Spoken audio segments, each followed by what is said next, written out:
What's up with it, y'all? Hope everybody having a blessed day today, because I am. For surely is. Ain't no doubt about that. But I kind of wanted to come in and talk about this reparations thing.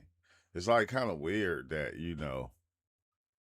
that these people are even asking for reparations at that. It's like every movement that we created over time, they took those movements and they first they downplayed them, then they turned around and they started doing them themselves. They start, our movements, they started doing it themselves. They like, it's something that, that you just see them do over time when it comes to how we move, and it's like it's kind of trippy, man.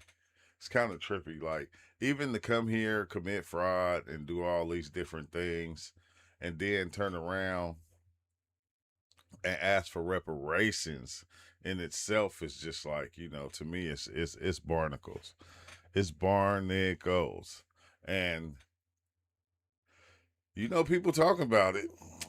People talking about it. I said, these days, we not letting nothing slide. Nothing's going to slide. Nothing is going to slide these days, period, point blank. So when you go and you do something and and it's centered around something that we did or something that happened with us, oh yeah, we speaking up now. Like, we're not holding back.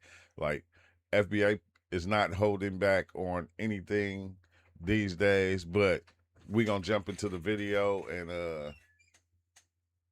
we're going to jump into the video. Okay, go ask Grandma. You got to wait. You got to wait till I'm done.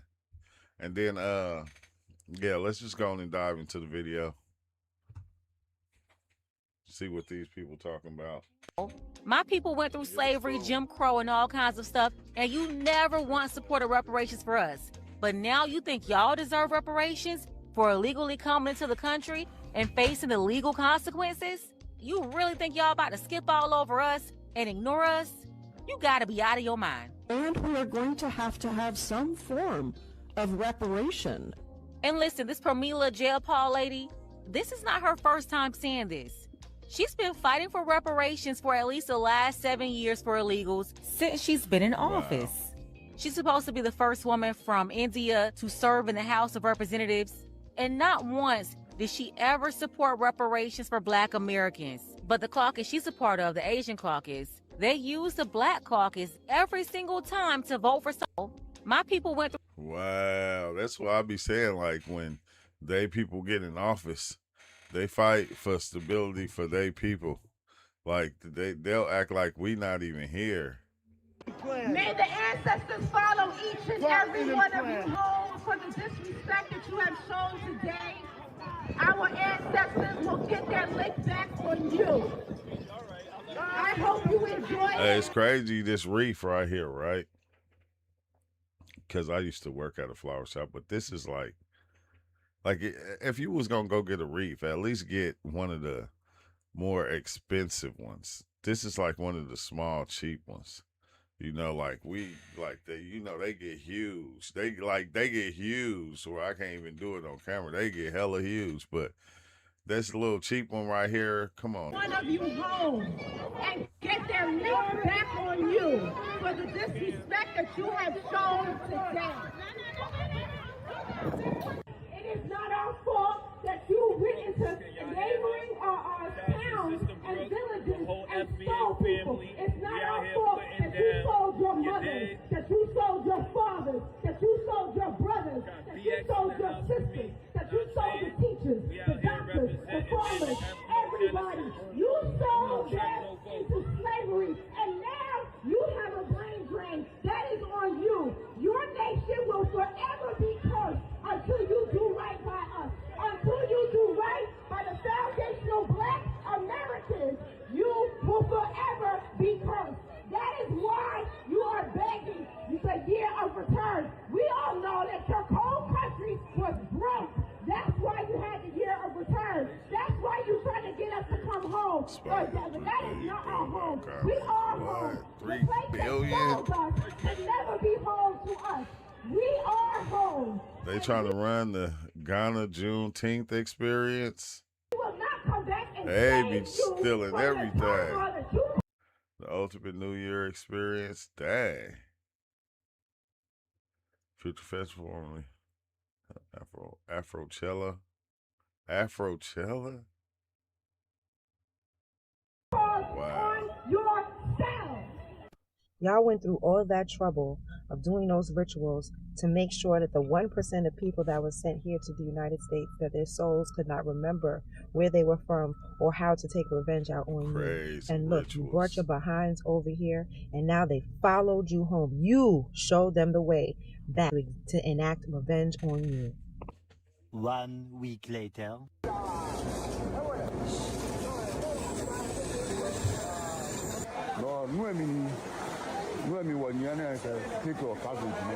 Ghana, March 30th, 2026. Wow. But still on floods, the Ghana Meteo is warning residents in the Ashanti, Eastern and Western regions to prepare for more consistent rainfall in the coming days. Accra and some other parts of the country have already experienced the rains this dawn, with flash floods in some parts of the city. According to senior meteorologist Joshua Asamoah, these regions will experience intermittent but sustained rains throughout the week. And I hope the answer I forget the floods of the country have already experienced the rains this dawn, with flash floods in some parts of the city. According to senior meteorologist Joshua Asamoah, that is crazy. Like that's wild. It's a brand new day in America. Let's check this out. Jason Hill is a philosophy professor at DePaul University, joining us this morning as part of our series looking at Black History Month.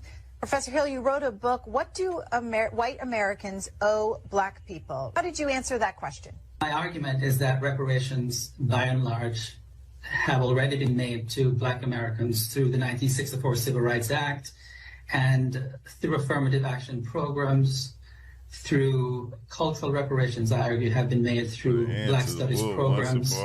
And basically, you know, the 1972 Employment Act, and that a free society can really go no further in making restitution to a group of people who might have been suffering from the residual effects of slavery. Yeah, that's the what I was talking about yesterday. They always telling us, like, it's weird because, you know, they like that's what a lot of them do. They even make videos about what's going on with us, and it's like, then when you see their videos of what's going on with them, you be like, man, if y'all don't,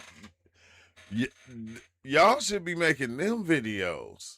Like the stuff that's going on over there right now in Africa, South Africa, and with the Ghanaians, and man, it's a lot. It's a lot. It's like you got your own problems. Deal with that. And then why you want to tell us we shouldn't be doing this? But yet y'all funking with each other over there, like badly, though. Badly. Are those financial reparations? No, because there are no slaves still alive today.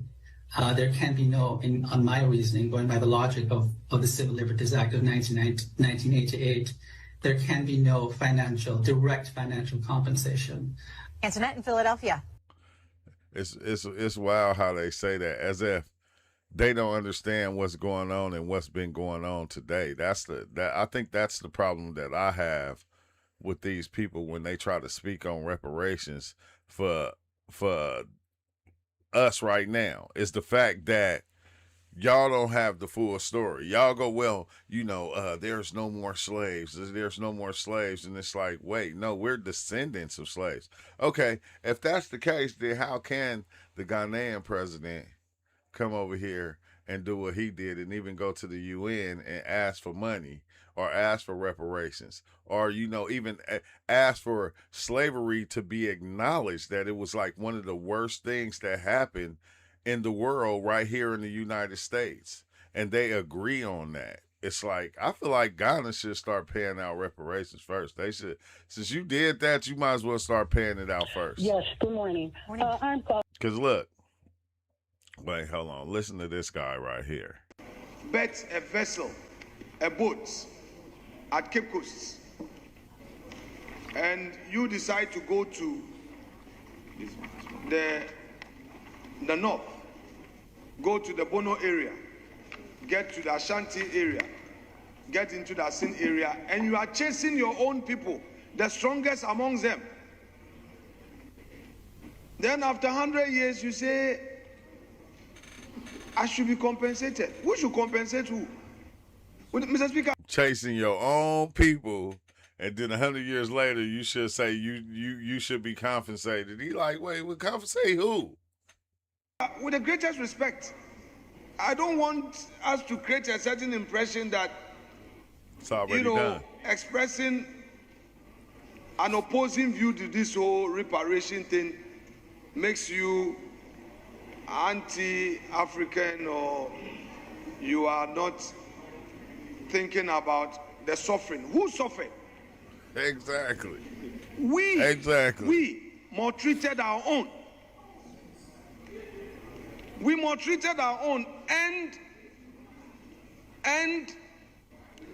told the white man that he should also maltreat our own. So, Mr. Speaker, the story must be told and be put in its proper context. It is also a fact that inhumane treatment, the unfortunate humiliation, the marginalization, the injustice, the abuse of our ancestors who became victims of this slave trade, Mr. Speaker, must be condemned, and I so condemn him. Exactly. And that's wild. That's once I started seeing that, because like I said, I know a little history about Africa, but not enough. But then even that right there, because he said Ghana was not a nation during slavery. Why would they be compensated? Exactly. But ain't that some shit?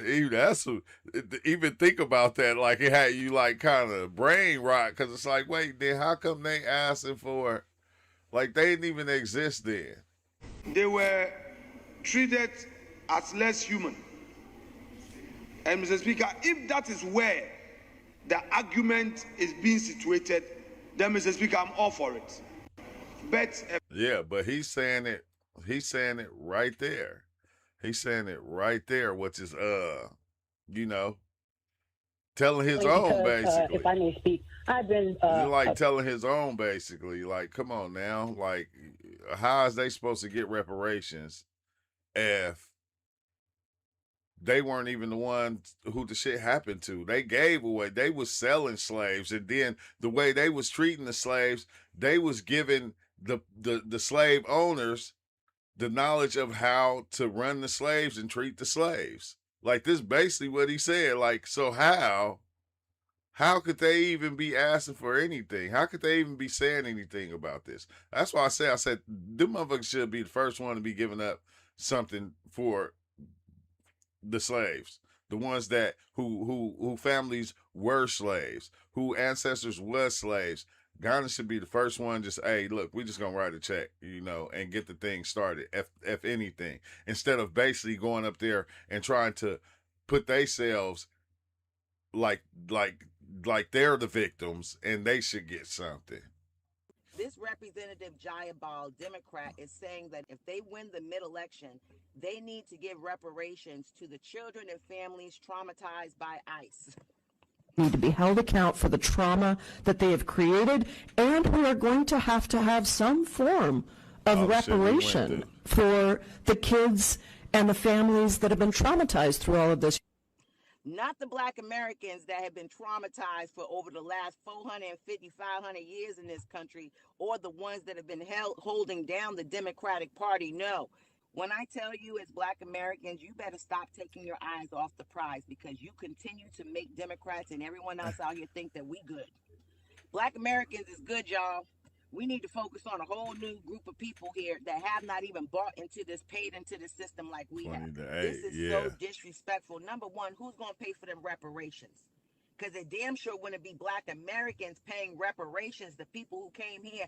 Hey, this is what I hate when they say this. They say, well, yeah, well, I'm an immigrant. I'm not paying for reparations with my tax money. And it's like, we've been taking care of y'all with our tax money for a long time. We've been using our tax money to help fund you immigrants coming here and building what you built here. That was off our tax dollars, not anybody else's. What's up with it, money? Hey, that was off our tax dollars. So you have the nerve to tell me this is how y'all? Okay, yeah. Hundreds and hundreds and hundreds of years. We don't got no allies. And ain't been a slave nowhere up in here. Nowhere. We're the ones that was picking cotton for free. We're the ones that... I know, that's weird every time I think about it, because me being 50 and then my mom being like in her 70s and she telling me she was picking cotton, and I'm like where? Wait, hold on. Wait, you even though you was getting paid for it, but still though, I'm like going, dang, you was picking cotton in order to fund y'all going to school or whatever for y'all school clothes and different things like that, bro. I'm like going, dang, man, you need to question your parents about stuff. Period. Question your parents about stuff, because they got stories on stories on stories. That built this country for 400 years for free. We are the women that were being legally raped in this country for centuries. No one else. How damn disrespectful of you to even talk about reparations for anyone other than Black us. First. This is what I'm saying about Black folks. We got to stop. We are letting people disrespect our ancestors. For this lady to even open up her mouth talking about reparations for anybody else in this damn country, she must be crazy. Where's Roland Martin? Blood. Where's Joyanne Reed? Exactly. Where's Tamika Mallory? Where all y'all at? Y'all was so mad at Nicki Minaj, but you ain't got nothing to say about this woman saying immigrants deserve reparations before us? That's why I say it's fake outrage. Everyone should be mad as hell about this right here. I wish y'all would. You would never get another damn vote from me ever again. Have a good day. Exactly. And that's the one thing I think we as Black people in America, we as FBAs, bro, we don't need to vote none of these people in the office. Why are we giving these people our votes and these people are not for us? You don't see none of us in office or going into office. And I think, that's it's going to happen soon. I think now that it's time for somebody that's FBA to start, trying to get in office, raise our kids to get in office, because when they get in office, it's the same. Bro, I'm gonna tell you, it's the same with the job market or the state funded programs. If you think I don't know what I'm saying, go in to a state or a state funded program and see who's running those offices. When you go in there, you're going to be confused and you're going to wonder why a lot of these programs don't work for us. Because when they start running it, they're bringing their people in. That's why they doing the whole thing with the truck drivers right now, to where they're snatching truck driving licenses, because when they get into those places, they're giving their people the licenses. They're helping their people out before anything. It don't matter if they people know how to drive, if they they don't even know all the code of the streets. They don't even know the stop signs and all that. They just throwing them in there, giving them a license, put them out there truck driving. So it's always been like this. And this is the one thing I don't like makes me kind of angry, is because the immigrants that make it seem like they backing us or they for us, they know this been happening. They've been a part of it. They've been a big part in it. That's why it don't matter. And I'm not just talking about state funded organizations. I'm talking about jobs. When you go into certain places of work, and then it's ran by immigrants, and then the immigrants are hiring their people. They're not hiring you. They know what they doing. And then when we speak out like this, oh, okay, yeah, we don't care if ICE deport y'all. They get mad, like we're doing something wrong. And it's like, y'all been doing us wrong from the jump, bro. Like, really, y'all been doing us wrong from the jump. And I'm going to tell you, what made the shit okay is when the racist white folks, when they were doing it, because they were doing it, you know, early on. So when they pulled the immigrants in, the immigrants seen, oh, dang, this the play. They start running the same play. And then, you know, when we turn on them and we flip on them and we say, oh, yeah, we ain't spinning at your store. Oh, y'all, why y'all trying to turn on us? Why y'all know what y'all been doing? Like I told you, bro, every time I come in and I say what they've been doing, I kind of feel ignorant. I feel stupid. Not even ignorant. I feel stupid because they know what they be doing. They know what they've been doing. They know what's been going on. But they gonna play the card like they didn't know, like, oh yeah, you know, like y'all was part of the play when the US, the white men said, okay, yeah, this the play, y'all came and y'all ran it. And y'all looked down on us and kept us out the limelight on purpose. And it's like, bro, you feel me? Like, this shit is weird as shit. These people be hella weird. Well, you do remember when they showed that the immigrants were marching on Selma. And we said, Said, do I support Donald Trump? No, I don't. I'm not gonna hold you. I don't even do politics, bro. I don't vote. I don't do politics. I never did politics. Like I said, I was in prison. I got out of prison. I couldn't vote once I got out. So I've never voted. I've never tried to vote. Like I couldn't vote. So I can now if I want to, but I choose not to because every time they put people in front of us, they put people that none of them is for us. They put people in front of us that act like and talk like they for us. And soon as we vote for them, they're going against us. I've been seeing this for the longest. We like it, and I said, vote for what, bro? South Park made a whole fucking episode on it. When they had the douchebag and the other little thing, you feel me? And they put these two things in front of you and you got to vote for one. And then if your one win, you feel like you won. And it's like, how you win? How you win when they ain't for you? They ain't for you. They for themselves and for their people. And everyone that got in, you know, they'll claim to be black. They'll claim to be Black American. They'll claim to be FBA. And then they won't be. And then soon as they get in office, they start passing laws and doing stuff to help their people out, to help immigrants out, and different things of that nature. And I'm still baffled going, how is immigrants even getting in office? How is that even a thing? Like you telling me, you know, because this ain't something that you can do in any other country. You can't be an immigrant in another country and get into office. It's not possible, but it's possible here. And the only reason they made it possible is to keep us down, to hold us back from being able to do anything or to grow. It's like, wow, right? Because the system was set up against us. Like, we know this. Like, we don't have to keep saying it. We already know. The system was always set up against us. So why support any of these motherfuckers, man? That's the way I look at it. Why support any of them? Okay, what is that about, right? And we've seen the Democrat Party all a part of it. All right, cool. That's that. Now you have Representative Pramila Jayapal. She's going to speak about the immigrants as well and prosecutions and all of this. But this video has a lot of Black Americans extremely offended at what this woman is even suggesting should go to immigrants in this country who were breaking the law, violating immigration law. Y'all check this out. Ladies and gentlemen, that last part where she said that we got to have some form of reparations. Okay, for the immigrants. All right.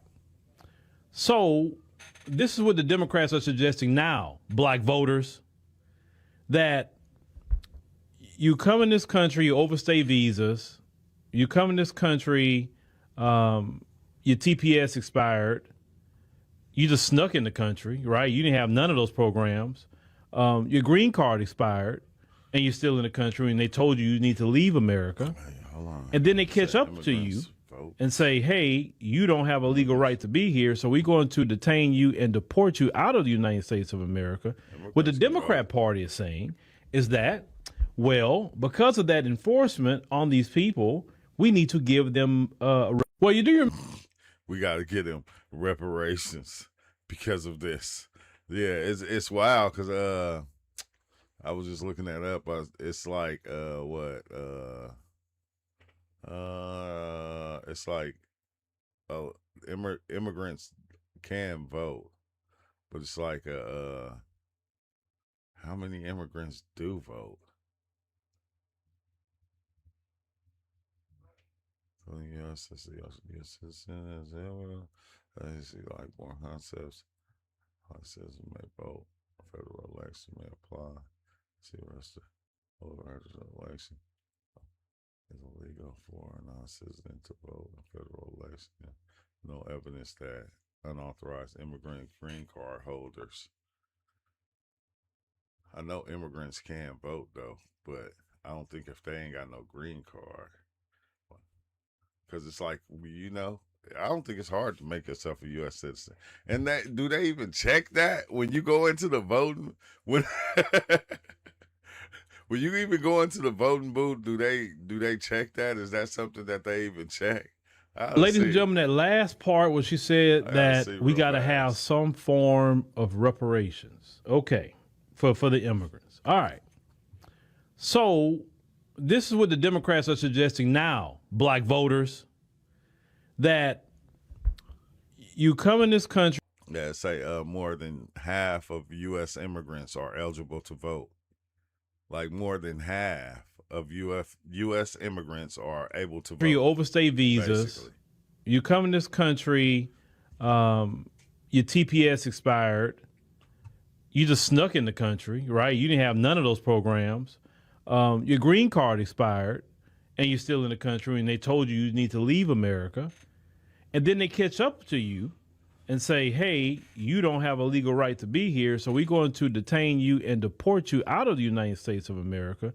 What the Democrat Party is saying is that, well, because of that enforcement on these people, we need to give them a reparation cash. We need cash money, right? Cash money to the people. Notice she didn't say we need to do a study. Notice she didn't say a study. Notice she didn't say we need to have meetings and all of this. No. She's mentioning prosecutions, and she's mentioning money. Now, Black America, just hearing that, and she's a ranking member, as you can clearly see, hearing that, you should be greatly, greatly offended, okay? And listen, I told you, we did the interview even with Claude, right? And even Claude told you as well, or some people said Claudette told you as well, is that they do not want to give reparations to Black Americans because it's going to disrupt the power structure. Giving money to... Ain't that some shit, huh? Like, we don't want to give Black people reparations because it's going to disrupt the power structure. Ain't that some Immigrants shit? Does not disrupt the power structure, but giving it to us disrupt their power structure. Now, the Democrats have proven, even after they lost horribly in 2024, they're still on this immigration kick. And Democrats, let me tell you something. We don't have to go vote in mass for Republicans for you to lose. All we got to do is set it out. Or we can vote a third party. Exactly. We can do any of those three, vote Republican, vote third party, or sit it out, and you lose. Because you cannot win without the Black vote. Maybe in certain areas you can, but when it comes to the presidency, you cannot become the president without the Black vote. It's just bottom line. And Democrats, let me tell you something.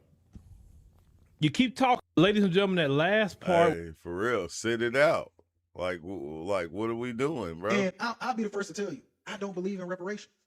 Representative in Congress advocating and pushing for illegal immigrants to get reparations. Just like they hijacked the civil rights movement, just like they are hijacking the 14th Amendment, now they're hijacking reparations. This representative who says that we need to have some type of reparations for the people who are traumatized by ICE. To need offensive actions around prosecutions. We need real accountability because at the end of the day, the people that have been inflicting this harm need to be prosecuted. They need to be brought before us and they need to be held accountable for the trauma that they have created, and we're going to have some form of reparations. Why is everybody all of a sudden now talking about reparations? Reparations this, reparations that, like just tossing the word around like it's nothing, just diluting the whole idea of reparations. And this is the reason why people are starting to see that the Democratic Party is not for Black Americans at all. all. Yeah. The Democratic Party has never been in our favor. Yeah, we do. Like, especially if you voting, you better do your research and know who is for you and who not. Because I don't think they ever gonna put anybody up there that's for us. It's like we gotta find somebody our own and throw their asses in office. I ain't even gonna lie, bro. It's like we gotta find our own. Because if we don't, everybody they put in there seem like they just against us, and it's like we ain't even doing nothing. Like, I'll be mad because I'm like, we ain't even doing shit, bro. We just trying to be. And then even when we come up with something like, even like you coming up with the FBA thing and we all supporting that, it's like they want that to fail. It's like they want anything we do to fail. They don't want nothing. Well, if now that you did this, now what are you going? Dr. Umar, are you gonna build? Are you building schools and this and that? Look, bro, we don't gotta build no schools. We really don't have to. We really don't have to. So I don't understand, but I do understand, because to help feed the narrative of what they're trying to do, like open the school, to help try to feed that narrative, to keep on getting the money on that you getting. I see why you would say something like that, or why people say stuff like that about us. Like, we ain't doing nothing. Like, there's no black owned businesses. There's no black doctor's office. There's no black doctors. Like, why they make it seem like all this stuff is not already happening? That's the part that I think throws me off right there, is when they start saying stuff like that. Well, now you did this. Now what are you gonna do? What you mean? What the future holds? Like, everything you saying that what are we gonna do? We're already doing it. So don't let these people stoke you out and make it seem like there's no end game. What's up with it, King Oz? There's no end game to what's going on, because it's already happening. Everybody's already doing and playing their part. That's the problem, right? When you don't have somebody leading you and telling you what you need to do, you leading yourself. You telling yourself what needs to be done. You playing that little part that needs to be played over here. And they're playing that little part that needs to be played over there. Everybody is doing their part. Don't let these people get us confused and make it seem like we're just doing all this for nothing. No, everybody, we have black people. We have a lot of FBAs that have their own business, that's creating their own foundation, that's running their own shit. We have a lot of them. That's the problem. They want us to make it seem like that's not a thing. Like, it's not a thing. Like, and it's like, we even got, we got FBAs that open up schools and some more shit. You feel me, Dr. Umar? Like, man, they be way behind. They be way behind. They be trying to point out some shit that's not even happening to make you look away from what's already going on. Well, and they already say it. They say, like, when they say stuff like black people they don't have no foundation. They don't have no leadership. We don't need leadership. This is the problem that they don't understand or get about us. We don't need one person to lead us. We don't. We lead ourselves. Like, we're all, like, our men is kings, like King Oz. Our men is kings. We lead ourselves. We'll listen to you, but that don't mean that I'm going to ride your coattail or ride your bandwagon. That just means I'm going to take in the information, and then I'm going to make the information work for me in order so I can do my thing. And once I get my thing popping, then I can let all my other people in. Like, hey, check this out. This is what I'm doing. You feel me? I can let everybody else in. Like, it's kind of weird, bro, because they try to make us out like we just ain't doing shit. Like, we just ain't doing nothing. They will prioritize and give everything to People everybody be else. hella Every weird. other minority group, POC, that comes over here, whether it's illegally or legally, they don't care. As long as they would do anything for them, they won't do nothing for us. Because when have you ever heard a Democrat talk about giving reparations to the descendants of chattel slavery in America? The only people who actually would deserve the reparations. Why are you talking about reparations for? Yeah, you're right. That's psychological warfare, because they'll put these things in our mind and make it seem like it ain't happening. And then some of us will believe it and go, well, yeah, we're not doing anything. But then we got people like LeBron, and we got all these people in sports. We got people in movies. We got people in TV shows. We got all these different rich ones that are, what are they doing, bro? Like, a lot of them is running their own businesses, doing their own thing, helping black folks out. Look, they'll even shut them down and make it seem like they're not doing what they supposed to do. Like, LeBron cannot send every black person to college. He can't pay everybody's tuition. But I guarantee you, he paid a lot of people tuition. I guarantee you, he helped out a lot of black folks in a lot of different ways. He helped out a lot of FBAs all over. He didn't run around talking about it. He didn't have to make it be known. He did it because that's what he do. If you notice, each one of our people that play sports, that do music, or that do anything, they help their families out. They help other people out. But this is the thing. They can't help everybody. They only can help so many. But they do it. They do it. Then they'll tell us and make us turn on our own folks saying this person don't do this. Wait, hold on. I just helped 100 people over here out. Soon as I not help this one, it's a problem. Like think about that. I helped 100 of my people out over here, and just because I didn't help this one, because you don't understand the situation, it's a problem. They make us turn on ourselves in so many different ways, bro. It's like, this should be hella People weird. Who are traumatized by ICE, by immigration enforcement. Reparations for that? Like, I really want y'all to really see, like, these words, y'all saw it for yourself. Those words actually came out of her mouth. She said there should be some type of reparations. That's basically what she's saying that they would go for if they win, I guess, whatever the next election. That's what she said, not so basically. She said that people shit. traumatized by ICE. Ain't mentioned, none of them ain't never mentioned reparations for Black Americans or doing anything substantial for our community. Have Democrats been playing in our faces for so long? But it is a significant difference from getting stolen and taken from your home or origin versus you came over here willingly, whether it was legally or illegally, and now they're saying they're owed reparations. That's a slap in the face. And I just continuously overlook the Black community, even though we've been your voter block forever. But now that we're starting to peel back the layers and open our eyes and remove the veil from over our eyes, a lot of us. Use some tissue. It's just time to move. They're just going to try to move on and move the goalposts. And then if we say something and we speak out, all they're gonna try to do is gaslight us and move. Exactly. That's what they always do. Gaslight and move the goalposts as if we don't know what we're talking about.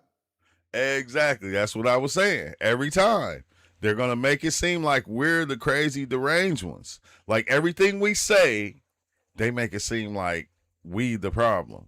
And it's like, nah, bro, we ain't never been the problem. That's the problem. It's when everybody else always been the problem.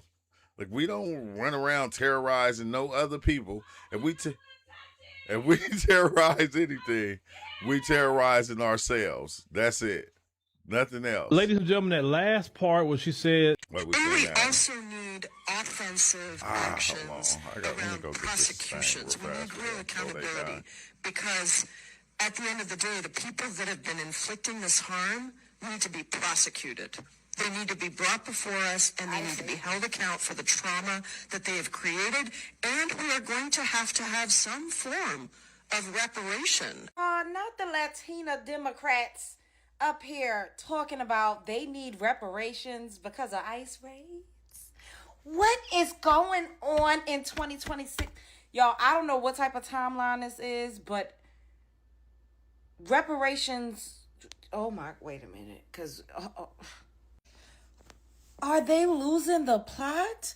This is why I keep saying, y'all, we got to get off the Democratic plantation, because they're fighting for reparations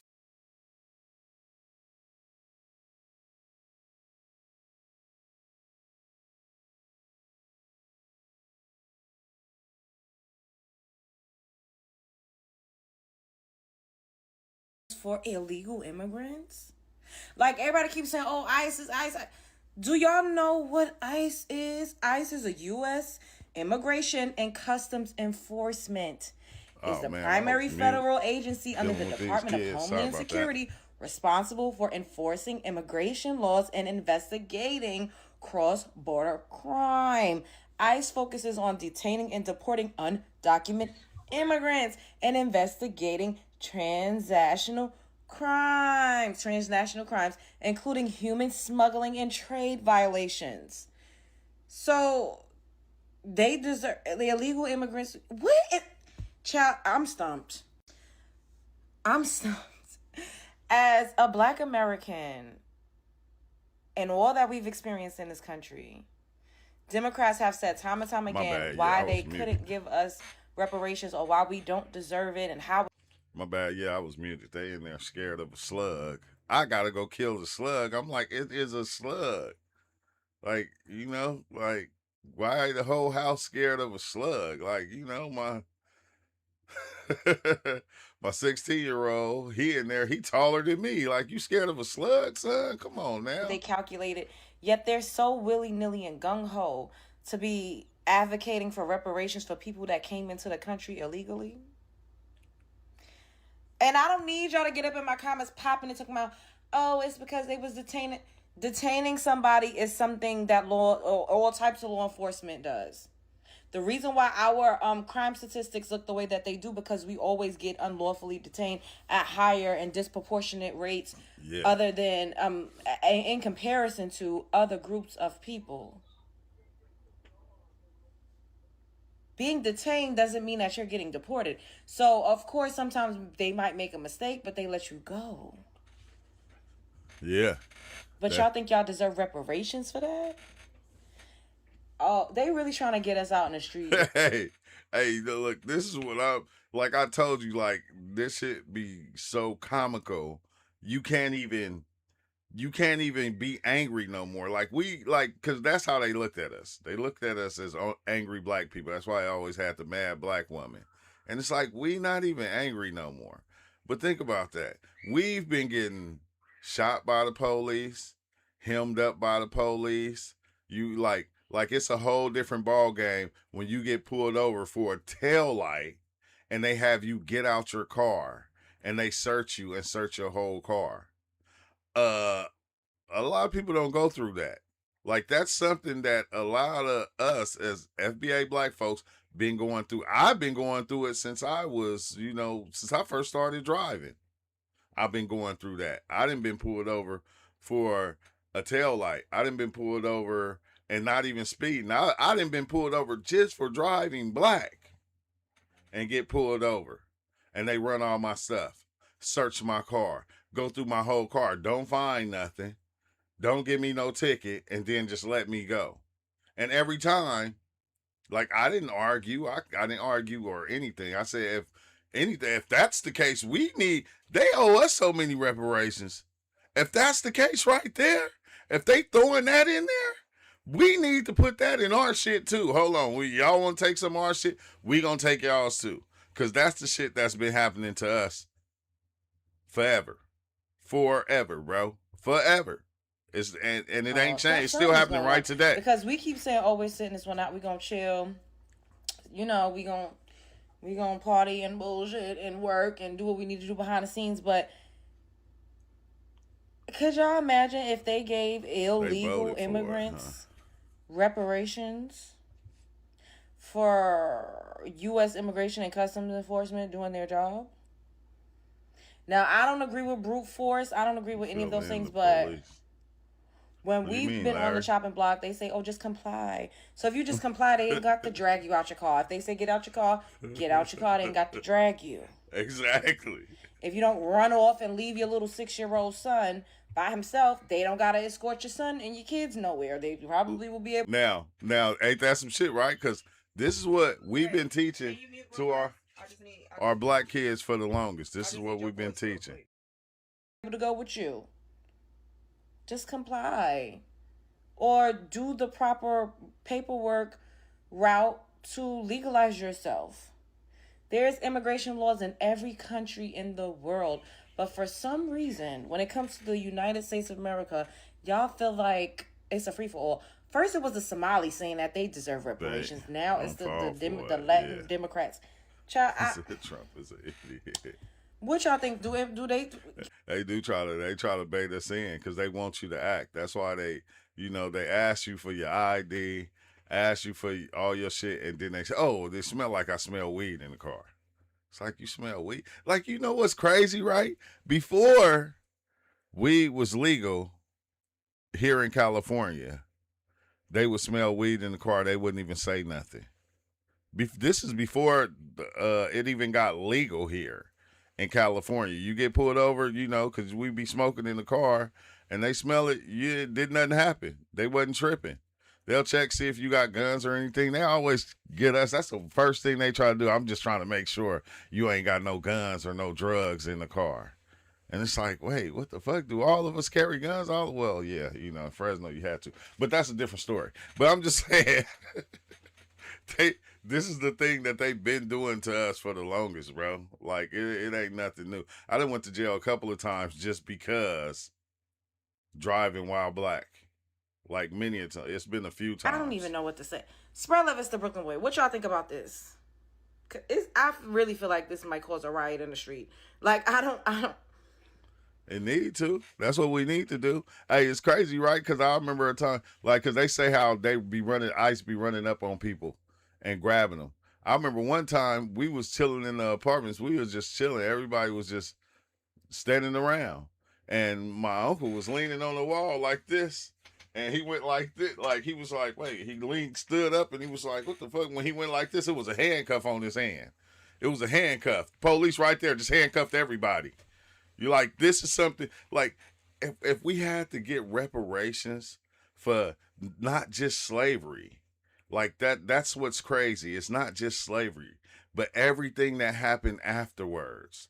Jim Crow, redlining, the things that even happen today, bro, they would be broke. And it would be a whole power shift. It would be a power shift because they would basically owe us the whole United States. Like, y'all just give it to us. You know, you might as well, because y'all ain't doing shit right anyway. Like, they will owe us everything that they got. And I think that's what they be talking about. They like, nah, it'll break us. When really it won't. It won't. You spending money on everybody else, on everything else. You can get reparations to every other nationality except us. What's up, TikTok? This is the point. I don't even care about that shit. I had to make a video about this. Care if they do or don't. Because the mere simple fact that with this woman, this congresswoman out of Washington, D.C., 7th District, when she came before the congressional floor on Friday and said, God damn. So this right here is Pramila Jayapal. I don't really care if I may pronounce your name wrong. So check this shit out. Yeah. This woman had the nerve to bring to the floor a lot of shit and speak about reparations. Not for who you think should get reparations. No, not for who you think should get reparations. No, wipe that out your mind. Because the orange man, and this is purely because of the orange man from what she said, the ICE agents have trauma. You know what? Let me just play the video. You can hear it from her mouth. Roll the video. And we also need offensive actions around prosecutions. We need real accountability because at the end of the day, the people that have been inflicting this harm need to be prosecuted. They need to be brought before us and they need to be held account for the trauma that they have created, and we are going to have some form of reparation. If she don't stop it. Wait a minute, did I just hear her right? What she just said? She said that they not only need, ICE agents don't only need to be criminalized and charges brought against them, but the illegal immigrants that have been traumatized by the motherfucking ICE agents. She said the R word. She said they need to start talking about reparations. Now, mind you, we already know about what UN just voted on last week, and United States, Venezuela, and Israel said, hell, fuck no, we ain't with that. we ain't doing that. And mind you, the reason that the United States says that they are against that vote of declaring slavery, the slave trade, the gravest crime against humanity, you know what the United States said? We don't think it's a gravest crime in American history against humanity because it was the law back when we was selling black folks and trading black folks like baseball cards. Look, man, why don't y'all just say what it really is? Everybody in this world know black people need to get reparations in this country. But everybody hates black people. Exactly. But they love black culture. They love black music, black food, black culture, black style, black slang. Everything that black people do, sing, say, wear, walk, talk, dance. They just don't like black people. That's what it really is. That's what it boils down to. How can you sit up here and let me tell you something? Let me make this one fact. We ain't even mad though. This is an opinion fact. We've been knowing. If you are a diehard Republican or a diehard Democrat, I don't see how you can just blindly vote for either side. Like a cartoon, bro. Both of them full of bullshit. Both of them. Now, it is no mystery to me why an Indian woman born in India is fighting for illegal immigrants to get reparations. That's no surprise to me. 1 + 1 = 2. Now, I bet you this is one of the individuals, because all Democrats, they don't want reparations for black people in the United States. But I can bet your ass that a woman born in India, she ain't fighting for no black people to get reparations. Hell no. Hell no. Hell no. That's what Hell no. You think doing. she fighting for black people to get reparations? Hell no. See, this is what I'm telling you, man. Our voice stands out. Like when we get to speaking, man, that shit echoes through the whole planet. It echoes through the whole planet, and everybody can hear us. In one note, I just got to throw this in. Ghana, who the hell y'all think y'all are trying to get reparations for black folks? Y'all trying to slide y'all ass in there to get some money? FBA. Women gonna support her. If you check the history books, come on, it's in there. Y'all sold some black folks too. Y'all sold your own people. Y'all sent some in there. Y'all sent some over to the United States of America. You sent some to Brazil. You sent some to South America, Panama, United States, the islands, the Caribbean islands. Whoever was paying. Who are y'all to ask for money for the slave trade? Hey, it's crazy because like that's what he was saying. Like they took our best people. No, they own person said they ran and basically y'all went and took y'all own people and sold them. Wait, where this guy at? Look, this guy right here. Bet a vessel. Y'all sold y'all prime top Africans. And you decide to go to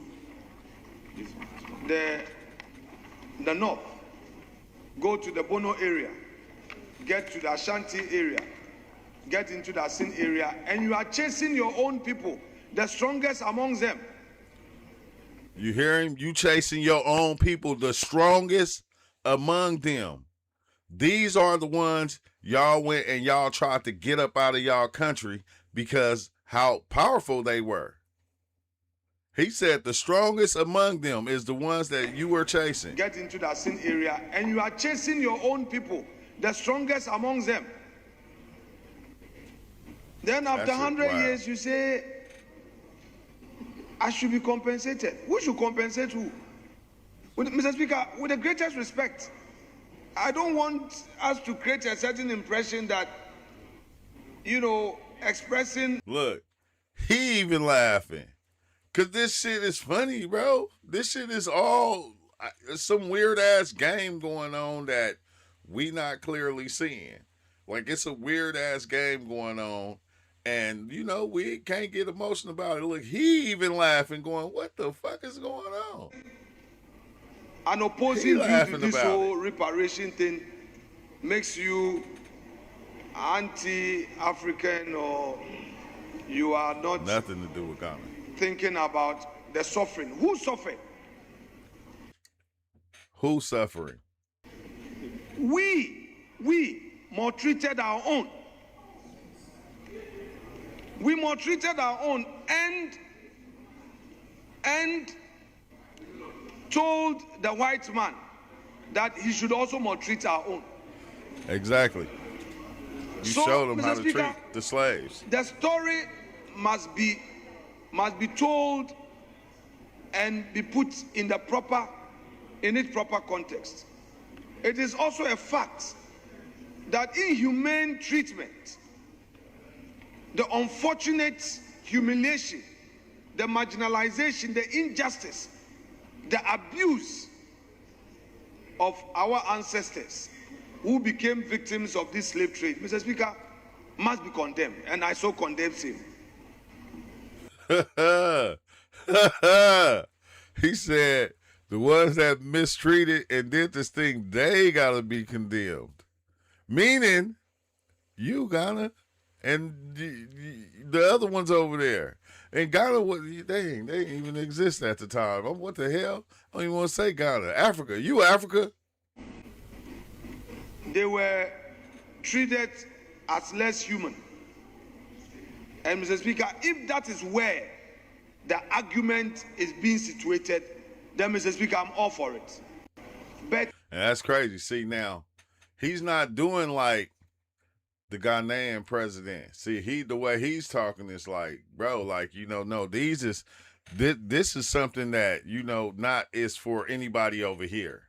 If it's coming to reparations, it's not for anybody over here. It's for the ones that is still going through it and the ones that survived it. It's not for us. We chased them down and we sold them. But this ain't that Judge Joe Brown? I think it's Judge Joe Brown. Yeah, Judge Joe Brown talking about this lady right here. Like, I found this interesting what he was saying also on here. Like, over 80% of these kids cross the border unaccompanied. Yes, that's what I'm talking about. They're trying to paint a picture that, they're separating kids from their families. A lot of these kids they were not with their parent, not the mother, not the father, not both. So they were trafficked over. Tom Homan and his task force, they even reported on over 300,000 children they were able to save from being. Well, I thought you said I could come in. You left the door. You left the door open. Yeah, well, yeah, but and then when I walked in, you didn't call 911. So what do you want me to do? And then you gave me something to eat and a bed to sleep in. That's what they're talking about. That's now you got a new landlord, and a new landlord saying, "No, y'all got to go." Yeah, that's the Democratic position versus the Republican position. So Donald Trump is the landlord, and the Democrats are the fools. Oh, what are you going to do? You're causing difficulties. Will you be nice? If I give you some more, would you please calm down just a little bit? Like, what the hell is the matter with you, fool? So let me play this clip here. Hey, it's crazy because I'm trying to get because he was for going, Congress to step up he and was to going legislate in on protections, her. ideally to legislate to cutting him outlaw the off. He didn't existence want of to family hear detention nothing she period. was That is talking the only about. real solution. Thank you so much. We are at time and votes are about to. I'm sorry, her name is Jayapal, Representative Jayapal. Be called. Sound like a food dish. But I really want to thank all of you. Manny, I want to thank you for your courage and speaking up and organizing students at your school and for being here because I know it's a tremendous risk to your family and to you. And I think that there are many kids across the country. You know where I heard this?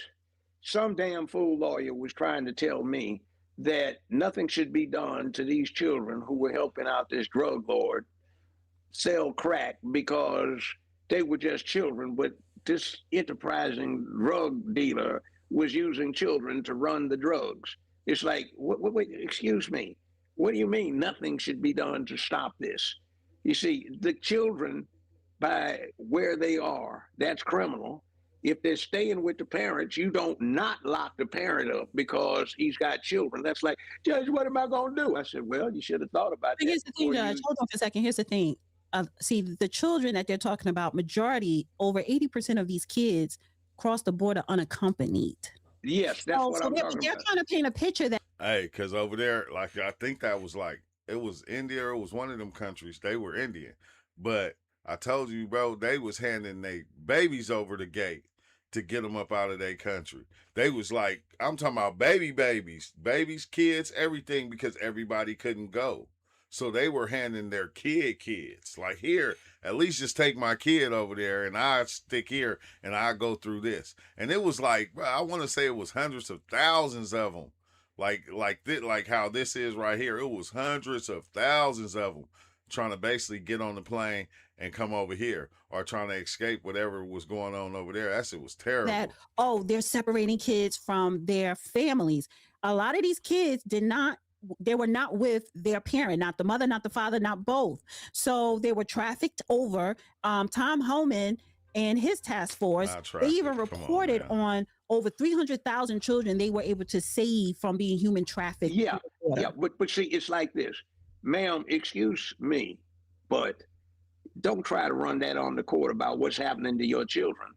You and your Confederates robbed 5 liquor stores or corner grocery stores. You shot 6 people. One of them died. The jury decided to give you a conviction for robbery with a deadly weapon, aggravated robbery with a deadly weapon. The guidelines say you're supposed to get 35 years. The court really doesn't care at this point whether or not your children should be in a hardship situation. It will see to it that the Department of Human Services takes them into custody, manages their affairs, and maybe puts them up for adoption if you don't have the relatives, but you're not. No, I ain't gonna hold you. At the same time, I feel like America is like being smart about it, because yes, like when they went to the UN and America said no, yeah, they can say no, because the ones that are talking and trying to get this thing, did nothing happen to them. They were the ones that were, selling slaves and doing the thing. And it's like, they don't deserve to get any compensation for anything. They was a part of the problem.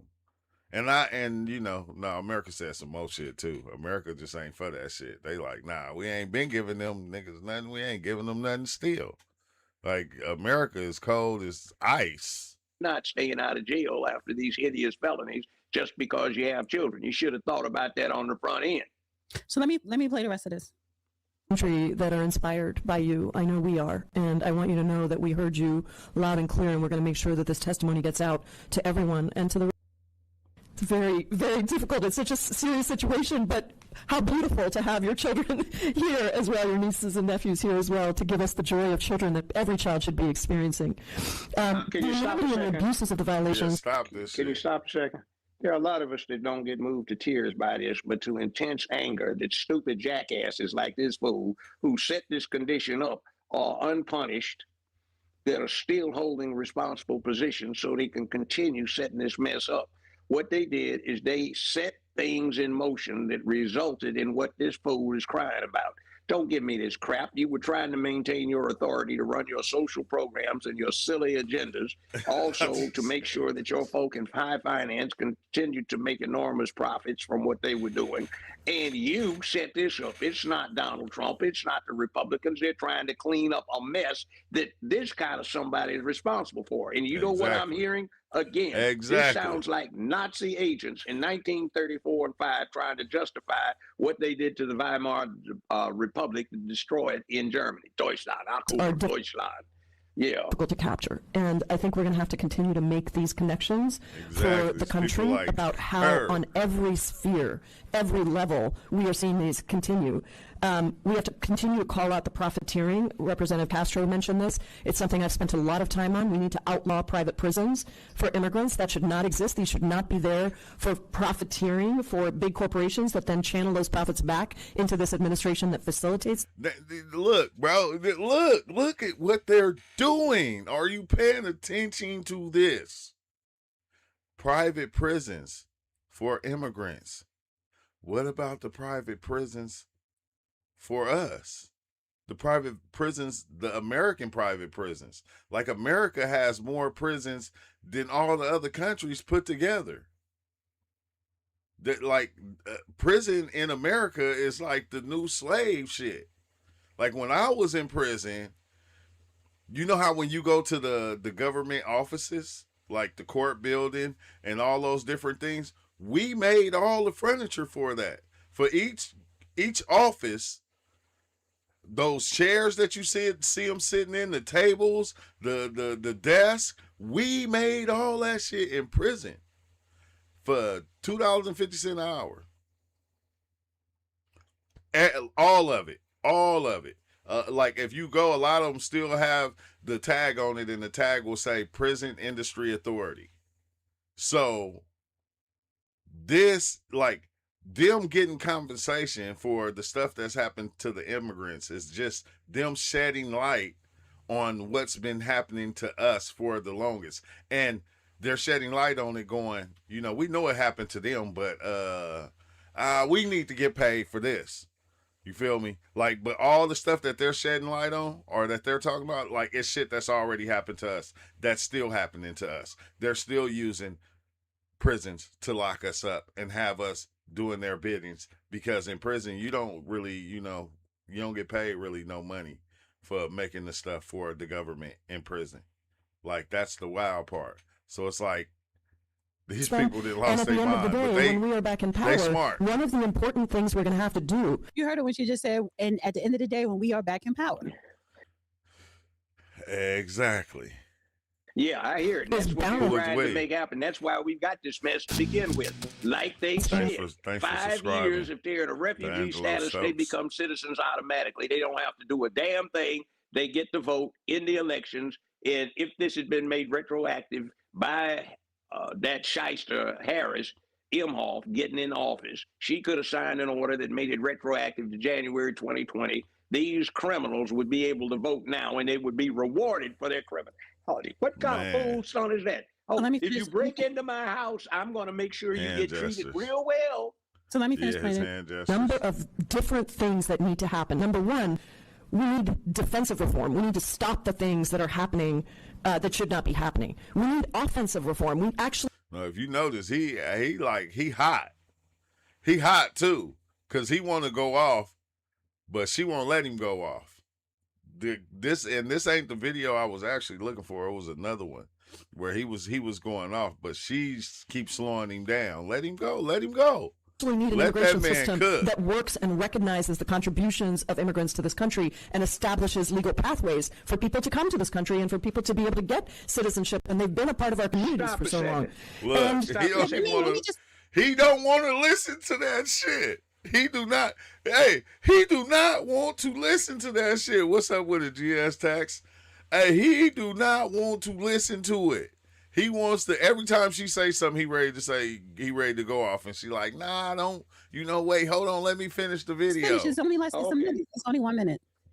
Then we also need offensive actions around prosecutions. We need real accountability. Because at the end of the day, the people that have been inflicting this harm need to be prosecuted. They need to be brought before us, and they need to be held account for the trauma that they have created. And we are going to have some form of reparation for the kids and the families that have been.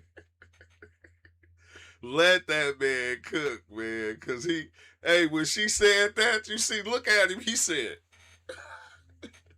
like, these people is crazy.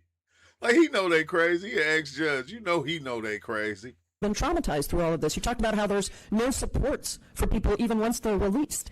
We need to make sure that we are funding that kind of work to continue to provide relief. And so there's a lot that's on our plate, but I want you to know how seriously we take this issue and how committed I personally am. If I am chair of the immigration subcommittee, we will be pursuing all of these pieces.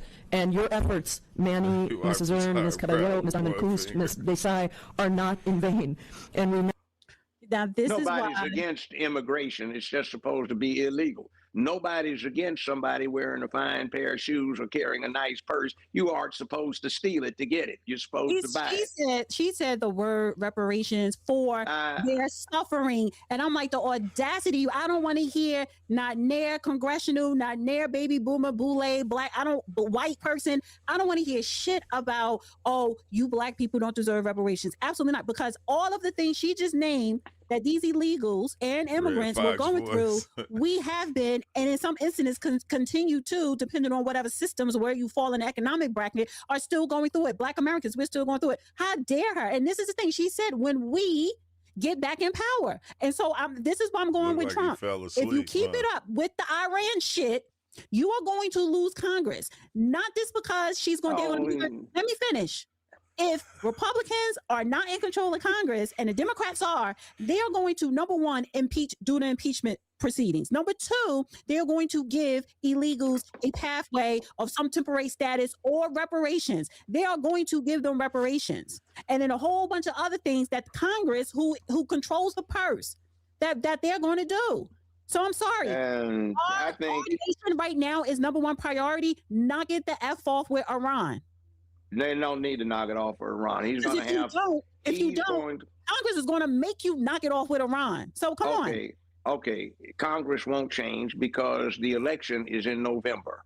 Somewhere around July, there's going to be a resolution of this where the United States is going to have kicked ass, gotten a lot of stature, and he will have won. Remember Grenada? When people were hollering about, what are you going to do, blah, blah, blah, blah, blah, how dare you go down and invade Grenada? And they did, and they freed the hostages down there.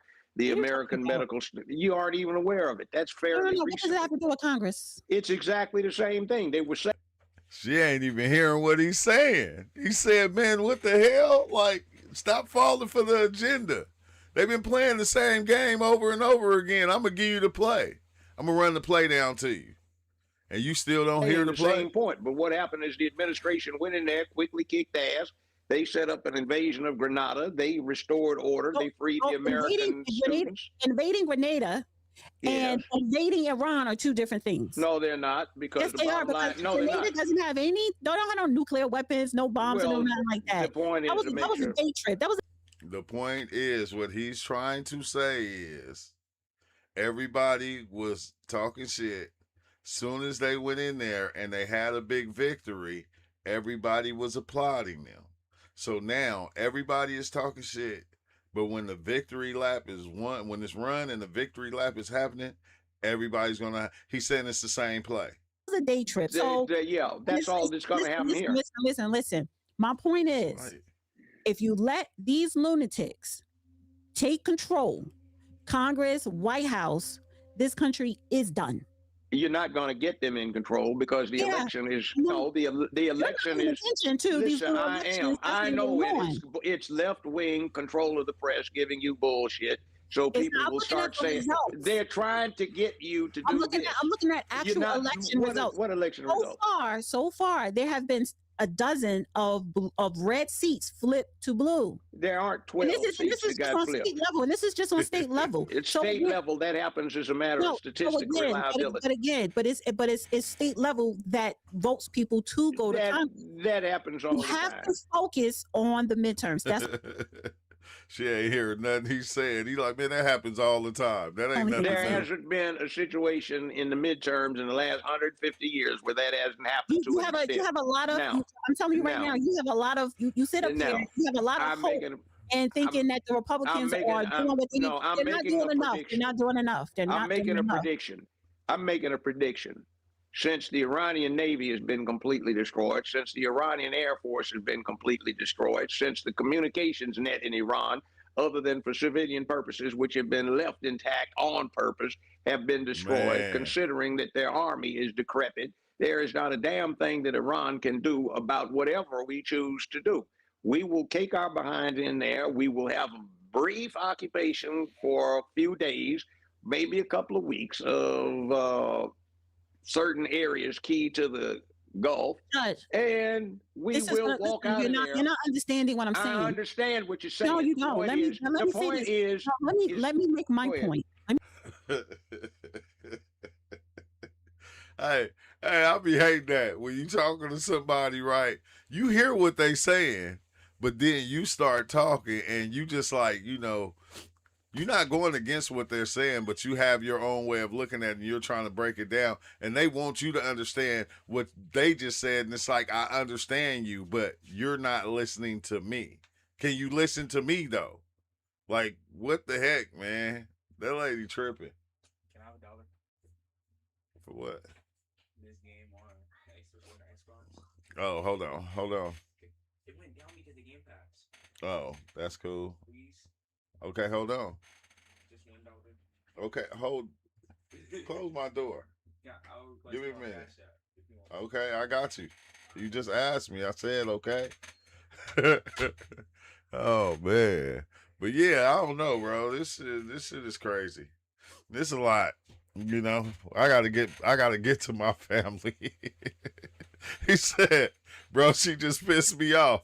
Hey, me too. Cause I kept on going, why you keep let this man cook? Like, let him, it's Judge Joe Brown, let him cook, okay? You feel me? I'm probably, yeah, it sounds like a crackhead move to me, like the other judge and shit, but I'm just saying, let that man cook, let him talk. You not even hearing what he's saying. Like, you already opposing what he's saying before it even come off his tongue. It's like you already going back and forth with him, and it's like, well, why? Like, this man is on your show helping you blow up, man. You better let that man cook. Let him say what he said, because he was pissed off. You can see he putting his hand on his face going, what the hell is that? Stop it right there. Let me say something. She like, no, just let me get this minute. And then when the minute done, he like, okay, this is what's crazy. If you notice, she cut him off to the point to where he could not even explain the points he wanted to speak on. They faded away because she cut him off like so many times. Thanks for subscribing, Craig. But she cut him off too many times, bro. Like, that's crazy. I'm gonna find the other one though. I'm gonna try to find the other one, but I got Bush had a good mission accomplished speech too 20 years ago. Oh yeah, I remember that. But I gotta go deal with the fam. And I thank everybody for stopping by, everybody for subscribing. Make sure you hit that like button, and yeah, I'll see you next time. Thanks for being here, and peace out. Have a good day though. Don't let this, one thing about when we be watching these videos, man, don't let the shit make you mad. Ain't no use to being mad, because they want us to get mad, and it's like, nah, we ain't mad. We just gonna keep doing what we doing. We gonna mind our business, stay to ourselves, and just do what we've been doing. Like, you feel me? Like, it's wild because, like, every time you're under attack from people or a group or organization, when you just kind of play it cool, bro, the universe turns on those people and shit start happening to them people. And it just make you go, dang, they need to just deal with their own problems first. Deal with your own shit, you feel me? Because when you attack us and we not attacking you, shit just start going haywire for you and your people. It just start happening. Like, I ain't saying it got anything to do with the universe. It might. I'm just saying it might, because the same energy that you put out is the energy you get back from the universe. And that energy we've been getting from the universe, you see, we always been good. No matter what happened to us, bro. No matter what happened to us in life, we always been good, and we always been on top. No matter what was said about us, what was done about us, it's always been good. That's the beautiful thing about it. And I think in the spiritual way, I think that's why we never have to really fight too many battles. Because it's like this universal thing that already knows what we are and what's going on. It handles the battles on itself a lot of times. You feel me? Because when we go and we fight our battles, even speaking on the certain things, you see stuff will happen to us. But when we just sit back and let it happen, shit be happening to them, and that's why they be mad. That's why they be tripping, because they already going through shit. Like coming over from another country and looking at us and how we living and how we just chilling. Yes, you, like, a person would kind of be angry because, like I said, look what's going on in their country. So they go, dang, I need to work hard for the white man. I need to do this. I need to do that. Like, yeah, you're gonna do that. You're gonna work the hardest that you ever did, because you couldn't get that over there. But we've been working hard. This is something we've been doing. We all have to work. Like, that's just a part of it.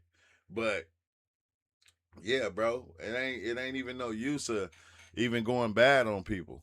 For what? For what, bro? They already, like, they creating their own demise.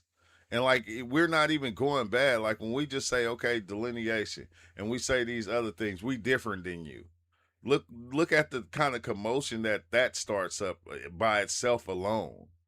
And it's like, once you like, it's weird, right? Because the outside world is just a reflection of the mind.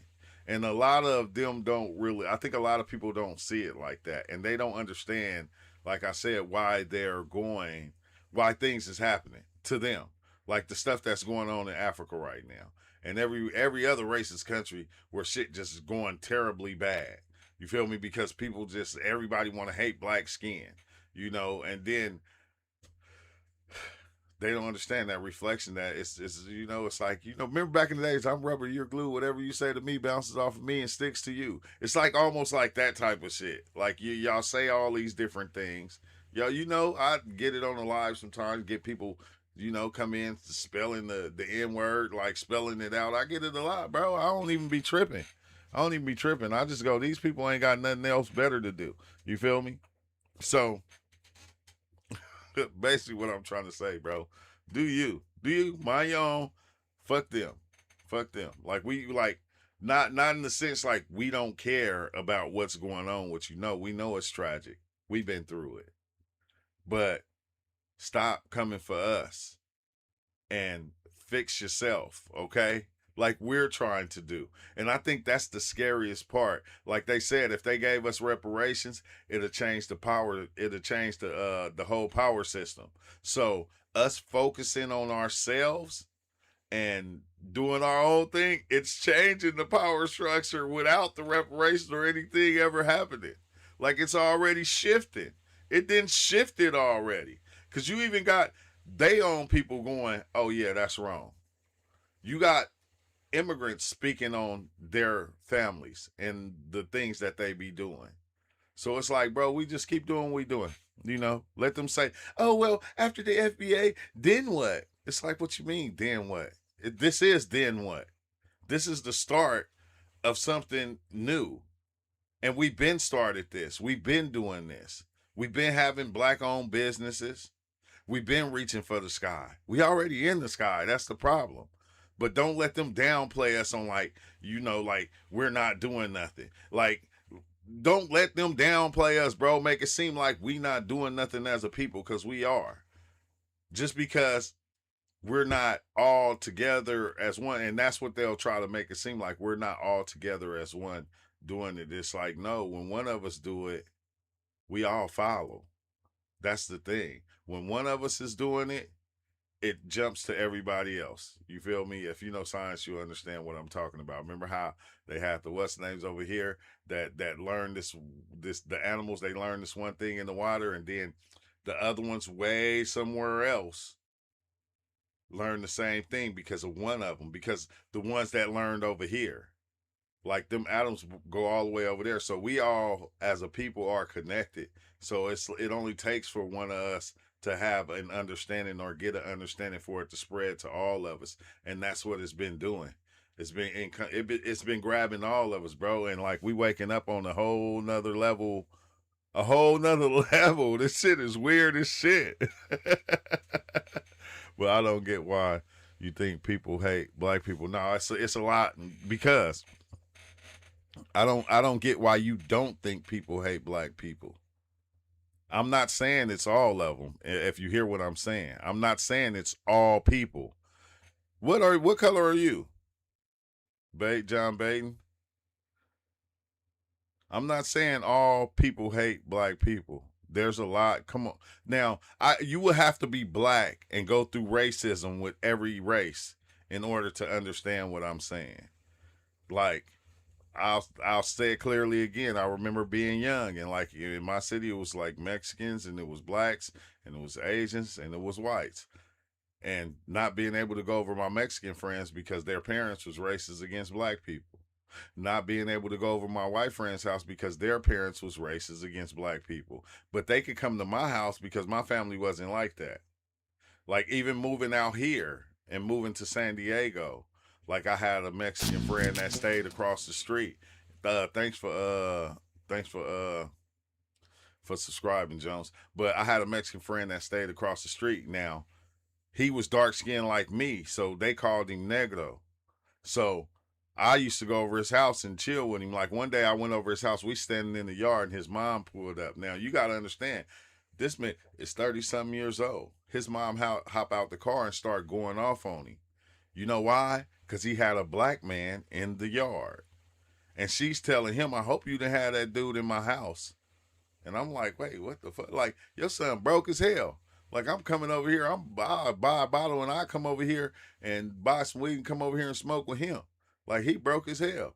Like, what you think, I'm going to steal out your house or something? But this has been an ongoing occurrence within our life. So, yeah, that's what I'm saying. I'm not saying it's everybody. That's not what I'm saying, but it's enough. It's enough people. And it's happening.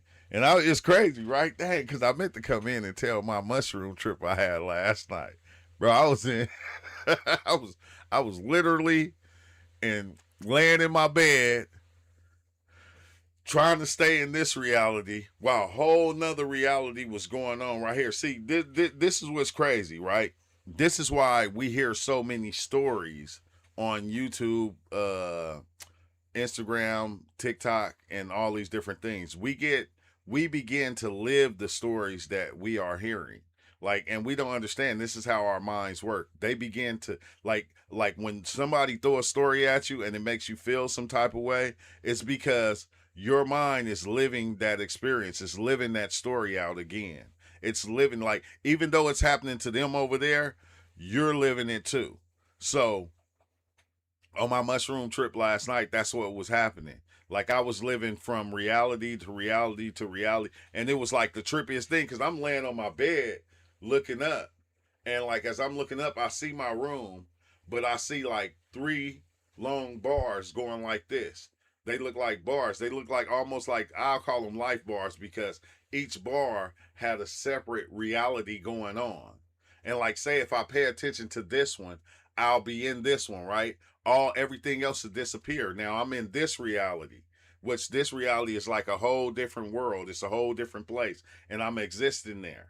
And then, like, once I like kind of snap back a little bit, I can see them all 3 again, and I'll focus on this one, and then I will go and I will live in that reality.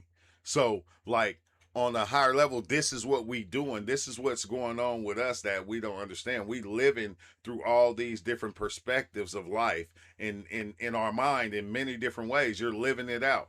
Like, and every time though, it kind of kept switching, because it was weird, because you'll be this other person in, like, just say ancient Egypt. You'll be this guy in ancient Egypt walking around. You won't have no recollection of this person right here, this me right here.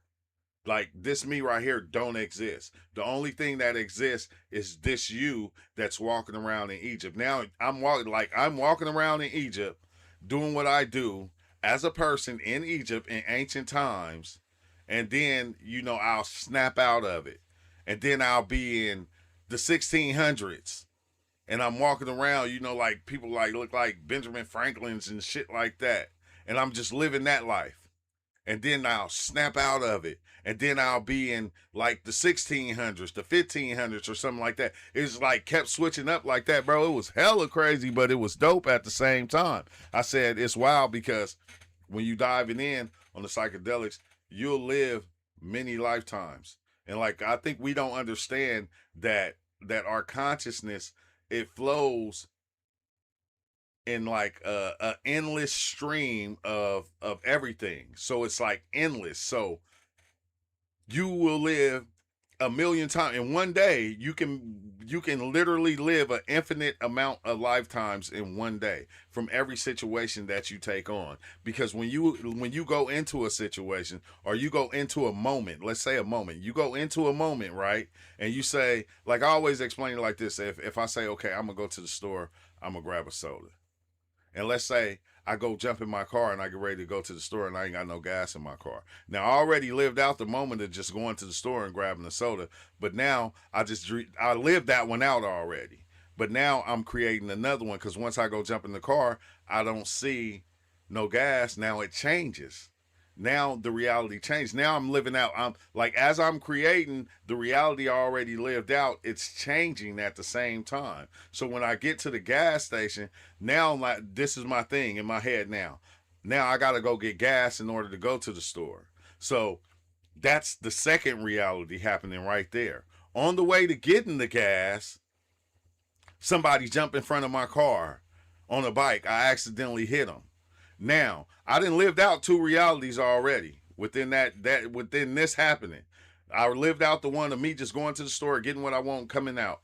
I lived out the one of me jumping in, getting some gas, and going to the store and getting what I want. And now that reality switched up again. As I'm living this one out, the one that switched up, now it changed to this one. Now I done hit somebody with the car. So I didn't live those other 2 out already. Now I'm living a whole nother one. Now I got to go do all this paperwork with the police and everything and go through that. That's a whole nother reality. It's like each moment is creating an infinite amount of realities that you're living out lifetimes within your mind, your subconscious mind, that you probably ain't even paying attention to. Like, and you're living them out over and over again. Like, have you ever had this happen, right? Like, you were little, you were young, some shit happened with you and your brothers and your sisters. And then you come and you tell the story. You go, oh yeah, because remember we was all together and we hopped on the boat and we was like riding the boat through the water and I fell off the boat and I fell in the water and I almost drowned. Y'all have to throw the life jacket in for me in order to save me. And then everybody go, yeah, we remember that happening, but it wasn't you that fell in the water. It was actually this brother over here that fell in the water. And you going, no, it wasn't. Like, I know it was me. But you got 3 siblings that are saying, no, all 4 of us was there. It wasn't you that fell in the water. It was Johnny that fell in the water. It wasn't you, but you, because you were there and you watched it happen over time, you lived that reality out. You lived that your brother falling in the water turned into you being falling in the water. Like, this is like it's crazy, bro. And I think this is the one thing that they understand when it comes to reality. When it comes to that happening in reality, they know. That's why, the videos then got short form now. They're not long anymore. They're real short because each time when you go, bam, when you look at something, yeah, the multiverse is hella real. When you look at something on TikTok, why you think it only lasts like 3 minutes? Bam, you live that out. Bam, you go to the next one. You live that out. You live that out. Each thing that you're scrolling through, that you're looking at, and you watching this thing happen, you're also living it too. In your subconscious mind, you're living it too. Why you think you'll have ideas going? Like when we watching scary movies and stuff happening in scary movies, what's the first thing we say? We say, hey, don't go in there.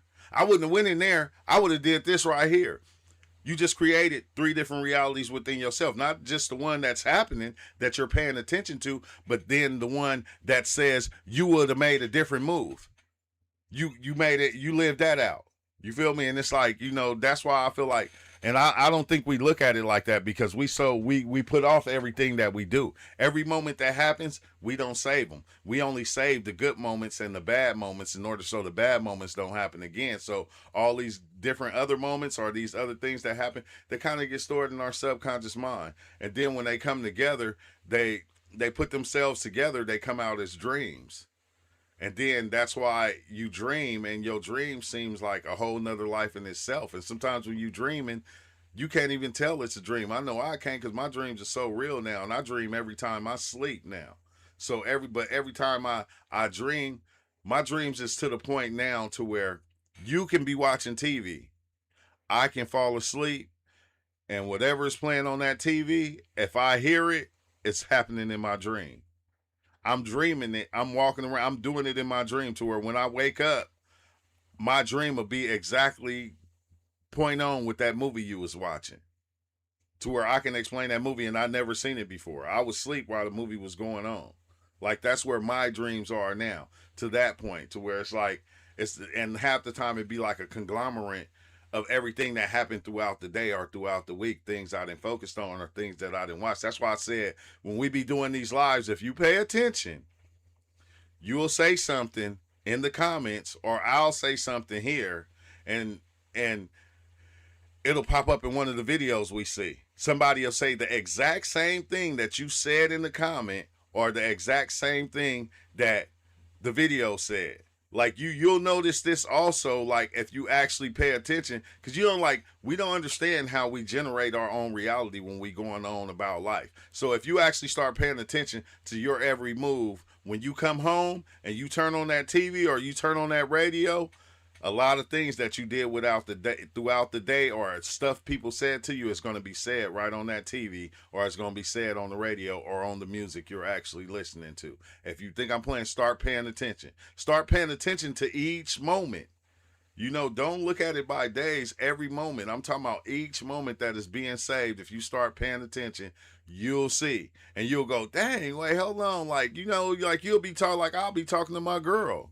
And she'll be like, well, yeah, because, they had whoop-de-whoop in the cage and this and that and ooh. And then on the TV, somebody will pop in and say, yeah, because, they had whoop-de-whoop and say the same thing, exact same thing she just said. And I'm going, how is this a thing? I'm like, it's something, it's a glitch in the matrix. There's something going on in reality to where we need to start paying attention to the patterns of reality. And it's like, once you start understanding the patterns, you can damn near tell what's going to happen next. Like, you can damn near tell, like, every moment that's going to happen next if you pay attention to the patterns that are going on. Because everything grows in this same pattern. Not just plants and animals, but our thoughts grow in the same pattern. Like, when you see that flower of life that they be showing, or that tree of life, that pattern right there, thoughts grow in that pattern. Like, we form ourselves in that pattern.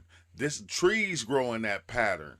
Everything on this planet grows in that same pattern. It don't matter what it is, the seen, the unseen, you feel me? The ideas, all of it has the same, it has to, because this is how reality works. But that's go.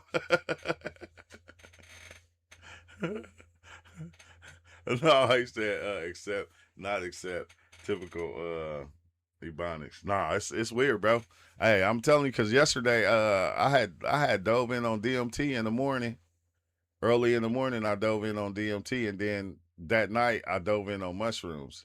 Like, my mushrooms didn't kick off until probably like hella like probably like 4 in the morning, 5 in the morning.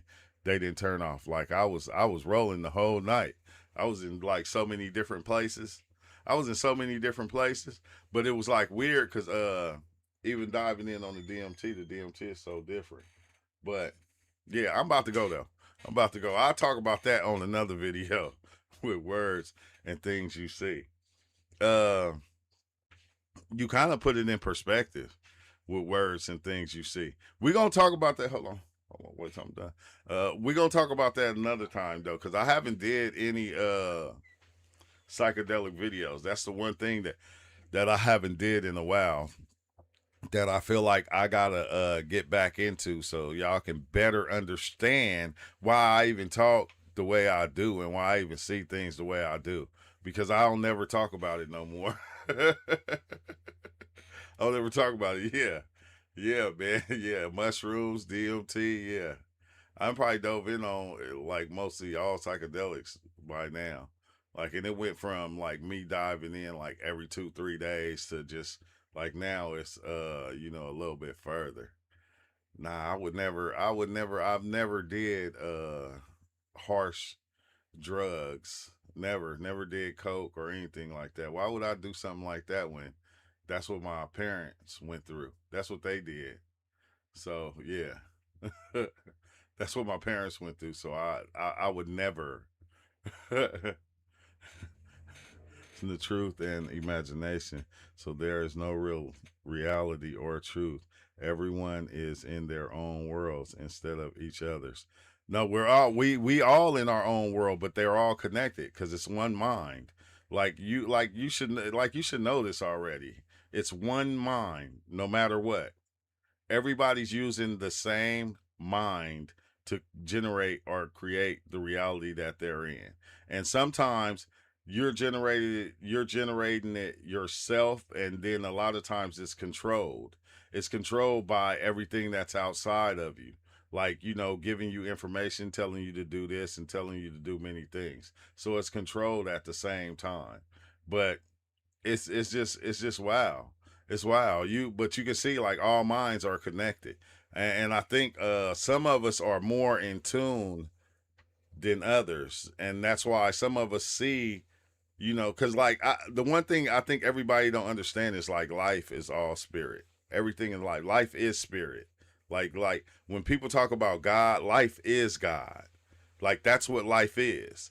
Like it's not hard to see. That's how come, like in that Bible, what did it say? It said, say life is long. So like, well, in the, bro, you ain't got nothing else better to do. I feel you though. I'm gonna just laugh at you because y'all be hella funny. I don't know. Half the time I know grown folks don't just be coming on here just spewing out weird shit. You gotta be like a kid or something. It gotta be a kid. But no, like I was saying though, life is God. That's how come we can put God on anything or put God within anything. Because whole life, the mind that we share is God. That's how come you can give power to anything. Like people don't understand that we are the power. We are the battery behind these things in life. That's how come like a state is not a state without the people. Land is not the thing without the people. The people bring the energy to the land and make the land what it is when they're on it. The like the United States is its own machine. It's its own entity. And the people are the power behind the entity that is the United States. It's the people. The people in China are the power behind what makes China China, because China is its own entity. When the people come together, this is what they do. Like, it said in your book, 3 or more come together, that's the spirit of God. And that's only 3 or more. So just think a whole continent of people believing, accepting that place is what it is. So therefore, now that place comes alive because of the people. Without the people, it wouldn't be shit. Without the people or the animals, it wouldn't even be nothing. It wouldn't be anything. He say, but we're different. We were different. 2 or more. Okay, 2 or more. But I'm saying that's the spirit, because all life is the spirit. Like we're all the things. Not proper. Okay, well, 2, 3, like you said, 2 or more. I was 1 off. You know what the hell I'm talking about, though. I guarantee you that. I guarantee you know what I'm talking about when I said what I said. See, I'm telling you, don't always look for the wrong in what people saying. Just try to understand them first before you try to pull out the wrong, because this is how we do each other. But I think that's how we just do each other as people. Because, I don't know. I'll be thinking we always, who make you right? Like when you think about who makes you right, who make you right? You do. You do. You make you right. And no matter what step you take, who you feel is wrong or whatever's going on, you make yourself right. And you good at it. Like even me, like I do the same thing. And like when I be talking, I don't be just pointing fingers. I'm talking about myself. I had to learn from myself and see what myself was doing to understand how everybody else's mind works. I had to see my own first and go, damn, that's how I be thinking. Like, golly, that's how I be thinking. Damn, this is how we think as people. This is how we do as people. That's why we can put the spirit anywhere, bro. This shit is crazy. But I'm gonna get out of here, cause we get into this talk. I think it'd be different for me because, like I said, I didn't have so many different dives, so many deep dives, and I didn't seen so many different worlds outside of this world. And we're so tied into this world that we think this is the only world that exists, and it's not. It's not the only reality that's happening. There's worlds on top of worlds on top of worlds. It's almost like stacked up like CDs. And each CD got a whole lot of movies on them. Each one. So it's like, it's crazy as hell, bro. But we get trapped in this one because we get trapped, but at the same time, you hear people talk about it and they go, because your higher self and your lower self. And it's like each one of these things have to be in order for this to be. Like each level of reality has to be for the other ones even to exist. So when you're talking about your higher self, you're only talking about the self of you that goes along with not being the destroyer or the one that's trying to be the right perfect person.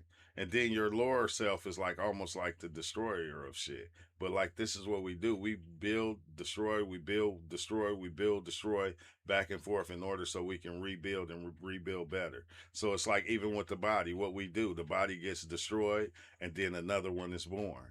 The body gets destroyed, another one is born. And this is every animal. Because it's like kind of weird though. I think we always trying to separate ourselves from the animals. And it's like, a lot of these motherfucking humans walking around ain't nothing but animals. They act like animals. They do animalistic shit. Like we don't even know how to love each other. Like we always say love and respect and all this, but we don't even do it.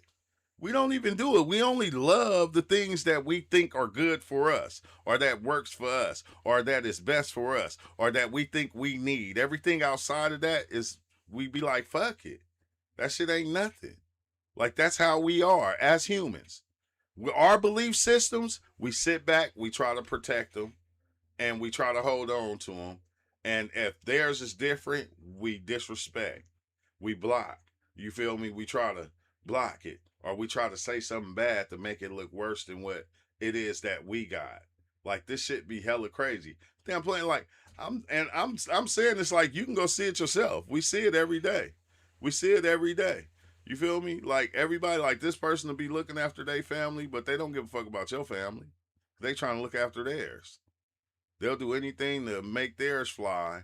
And then once they got their families right now, it's their people. It's them, then it's their people. And then so on. But it's like weird because it's like, we as people, like, that's why I said, that's why I feel like, bro, I feel like we like cavemen. We literally like cavemen. We got the caveman thinking. This is the first thing that gets me is we think and we feel like we got to be rich. We got to create this generational wealth. Yes, it's generational wealth, but it's also a generational trap at the same time. Because now you're saying that, okay, I'm going with this right here. I'm trying to get money. Yeah, you're trapping yourself. No, go. Blondie, call Jameer. But no, like, we're trapping ourselves. We're saying, yes, this is what I want. I want generational wealth. So this trap that I'm in right now, that I have to work, I have to do this, I'm trying to get my next generations trapped in it too. You know why? Because I want to keep America. So we indoctrinate each other with the trap. We don't even understand we are in the trap, but we will keep everybody in it with us and go, hey, well, you got to think like you got to do this, and because we want each other to be in the trap. We love the trap. We love the matrix of the United States. We love it. And we want our generations that come after us to be in the same trap. Like, bro, wake the fuck up, bro. Yeah, I'm telling you, we ain't woke up yet. We're generational wealth, man. Then they say general, and then this kills me too. General, okay, well, everybody has to have knowledge. Knowledge of fucking what? Oh, knowledge of how the system works. You still diving into the system. You're still getting pulled right into the system. To the point now you're going, I got to know how the system works so I can try to play the system and be better than the system and change the system or better the system. You're still in the system. It's like we don't even know how to get out of the system. Literally, we as people don't know how to get out the system. We will be stuck in the system. And I don't think it's not for too long, because as we waking up, bro, and we seeing that the system don't work for us. It never did. The system never worked for us. Like, no matter what, this system never worked for us. That's why it's still not working for us. And we still, so fuck it. Why we trying to be part of it? Why are we trying to be an influence of the system that don't work for us? We want to be a part of the system that we know don't work for us. It's like, bro, come on now. Like, we really got to wake up. We have to wake up. And what that entails, I don't know. Is waking yourself up first and looking at the shit and going, man, all this shit is fucked up. All of it. It's not one, not a eighth of an inch of it that's good. Not none of it. None of it. It's all hogwash. Like, period. Has your health to be well adjusted in a sick society. Yeah. Sid. Yeah. There's no measure of health to be well adjusted in a sick society. And society is sick as hell. It's sick as hell. And like, it's crazy. Look how I get mad. Like, it get mad when we talk about it. When we talk about how sick it is. And like, you know, like we here, like, you know, me going in on all the people doing all the other stuff. Yeah, I'm laying light to myself. These are a lot of things that I didn't know that I'm seeing. You feel me? Because I've been asleep under a psychedelic rock. I keep telling you, if you go watch all my videos was like on psychedelics and diving in. That's it. That's all I was doing. And I was trying to understand the matrix. I was trying to understand life. I was connecting to a higher source of what is. Like, because the what is that we connected to is the people that are in control, the ones that's always been in control. And it's like kind of weird because even if we're learning from our elders, they locked in with the ones that controlled them and gave them a way to think. They locked in with that, with the belief system of the rulers that been ruling this shit. How, like, have you ever thought about this? Why we can walk around saying all the things that we say about the country, about other people and everything. You know why? Because it don't stop shit. Everybody that's still here in the United States is still working together to keep the United States what it is. And Rome fell. Every other city, every other existence fell. And one day, the United States is going to fall. Russia is going to fall. China is going to fall. But the system, once it becomes life and we give it life, because you got to understand, the United States, Russia, all these different kingdoms, we breathe life into them and make them what they are. We do. We, the people, give it the power to be what it is.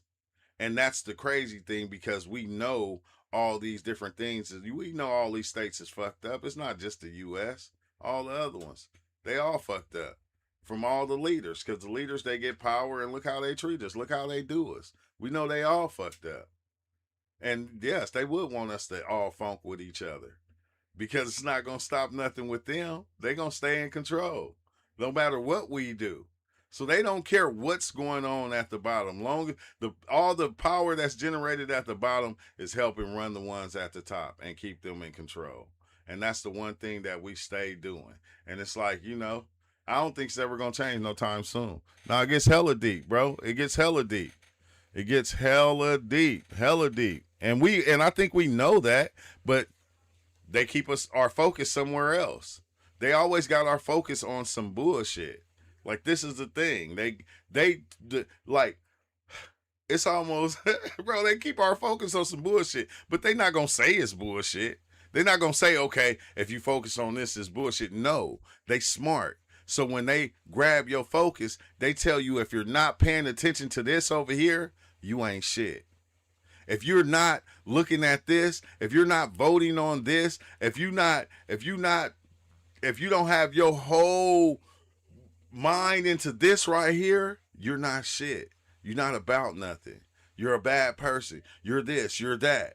You feel me? And then that's what grabs our focus, and we go, dang, everybody else is doing it, I should do it too. And we do it. And it's like, that's why I said, bro, I guarantee you, when everybody get to their deathbed, when every person living Because you got to understand, all this shit that's going on right now, 1,000 years from now, this shit ain't even going to exist. It's not even going to be a thing.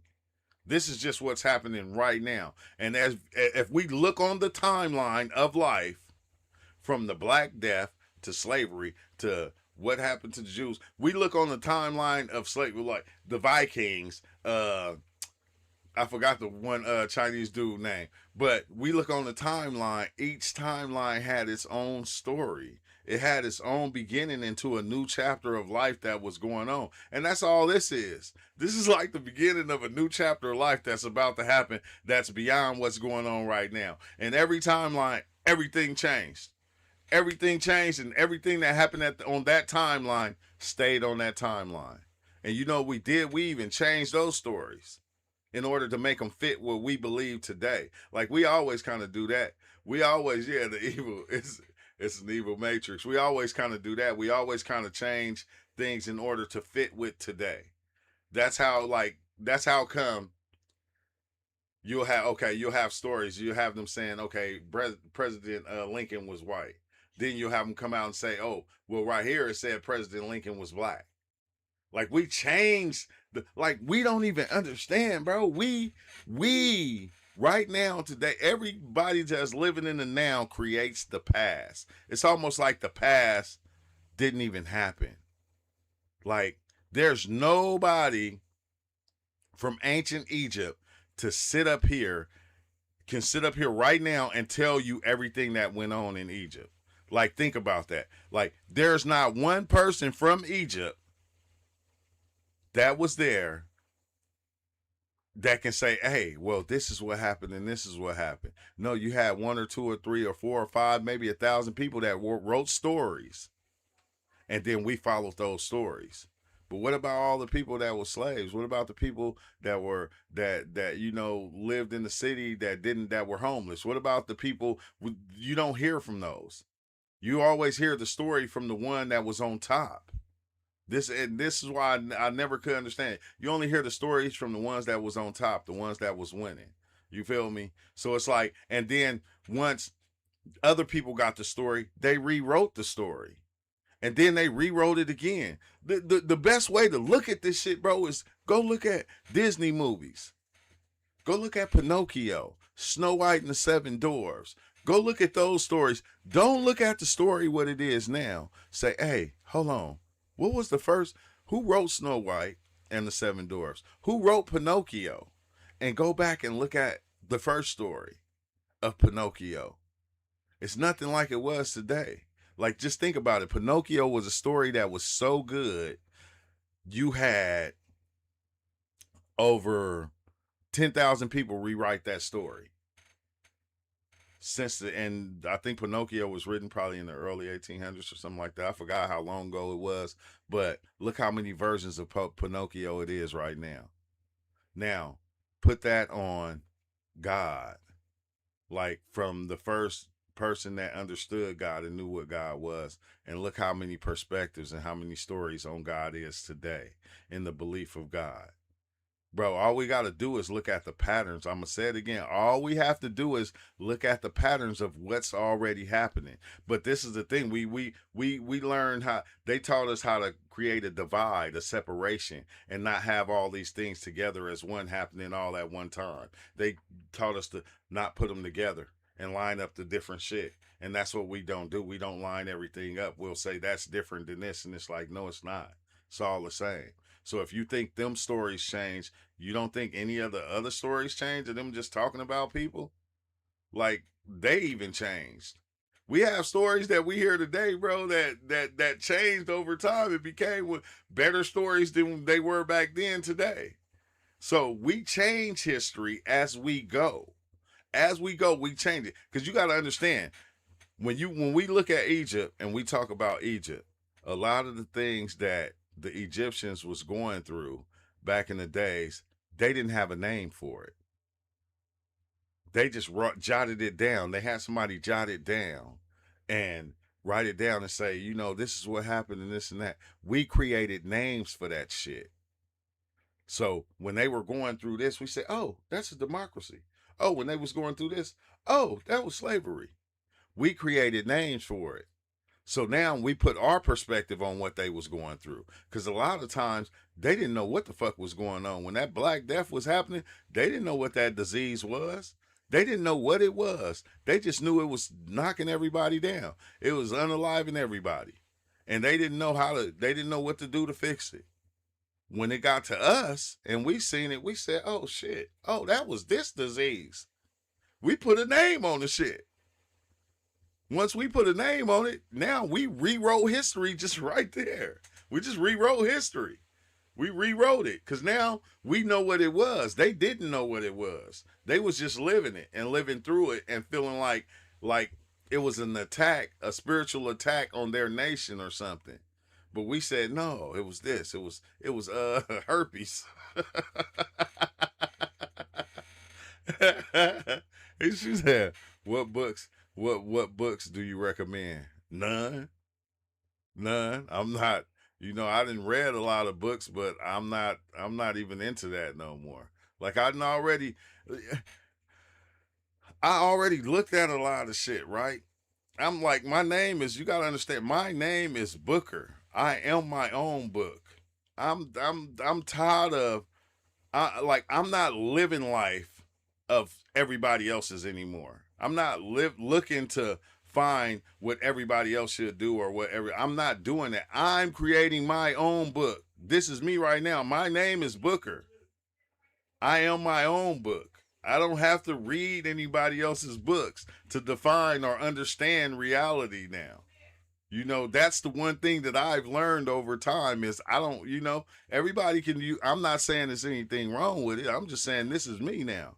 Like I didn't travel so much and I didn't sing so much that I said, damn, everybody came and created their own story. And what did we do? We followed those stories. And then once you start reading the story, now that story becomes you. Now you're becoming this other thing over here. Like we don't know how to be the thing that we are. Like, we have to look for other people to help us understand what or who we are. And I'm beyond that. I know who I am. I don't even, like, I remember it was a time to where, I was into like the Ram Doss, the Kalindi, the Terrence McKenna. I was into all that different stuff. I was deep into it. And then I said, damn, after a while, like me going in, traveling on psychedelics, I said, damn. I said, every time somebody say something, like you don't even know how to speak. All you speak is in parables. You start speaking in parables like Jesus. Everything you say is something somebody else said. Like you don't even, like, we get to the point because, and then we got to point out different books and different things. Like we forget to even know how to speak for ourselves and the knowledge that we have ourselves. Like you'll forget. And now you only spewing out what you heard or what you read or this and that. And it's like, nah, I got so much in me right now. I can talk forever about this shit I can do it without having to quote nobody because like I experienced it. I lived it. You feel me? I see myself come here and get old about 1,000 times, bro. My shit just kept growing. And then I kept on, once I go back into the spirit world, it's like, I say, I ain't never going back there again. And then I see myself come back to live life with the people that, I always felt like didn't understand, and I had to come back and explain it and break it down to them. And which was a dumb thing also, because life was just made just to live and just to be. You feel me? And that's the best thing to do, man. Be you. They say there are over 330,000 what? GD? Gods? I wonder if you're saying gods.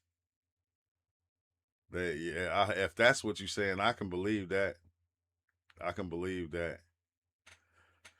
You need to know in the whole world there are more than 1,000 religions, bro. Yeah, it gets deep. Yeah, when you diving into spirituality, it get hella deep, bro. It get hella deep. It gets real deep, but not deep enough to where we can't see it because it's always been in our face. It's just it's never been woken up. Like I always explain it like almost like going to buy a car and you don't get that car that you want because they showed you a new car that you've never seen before. So now you buy that car and then you go, dang, I ain't never seen this. Ain't nobody gonna have this car. And you drive off the lot and you start seeing the car everywhere.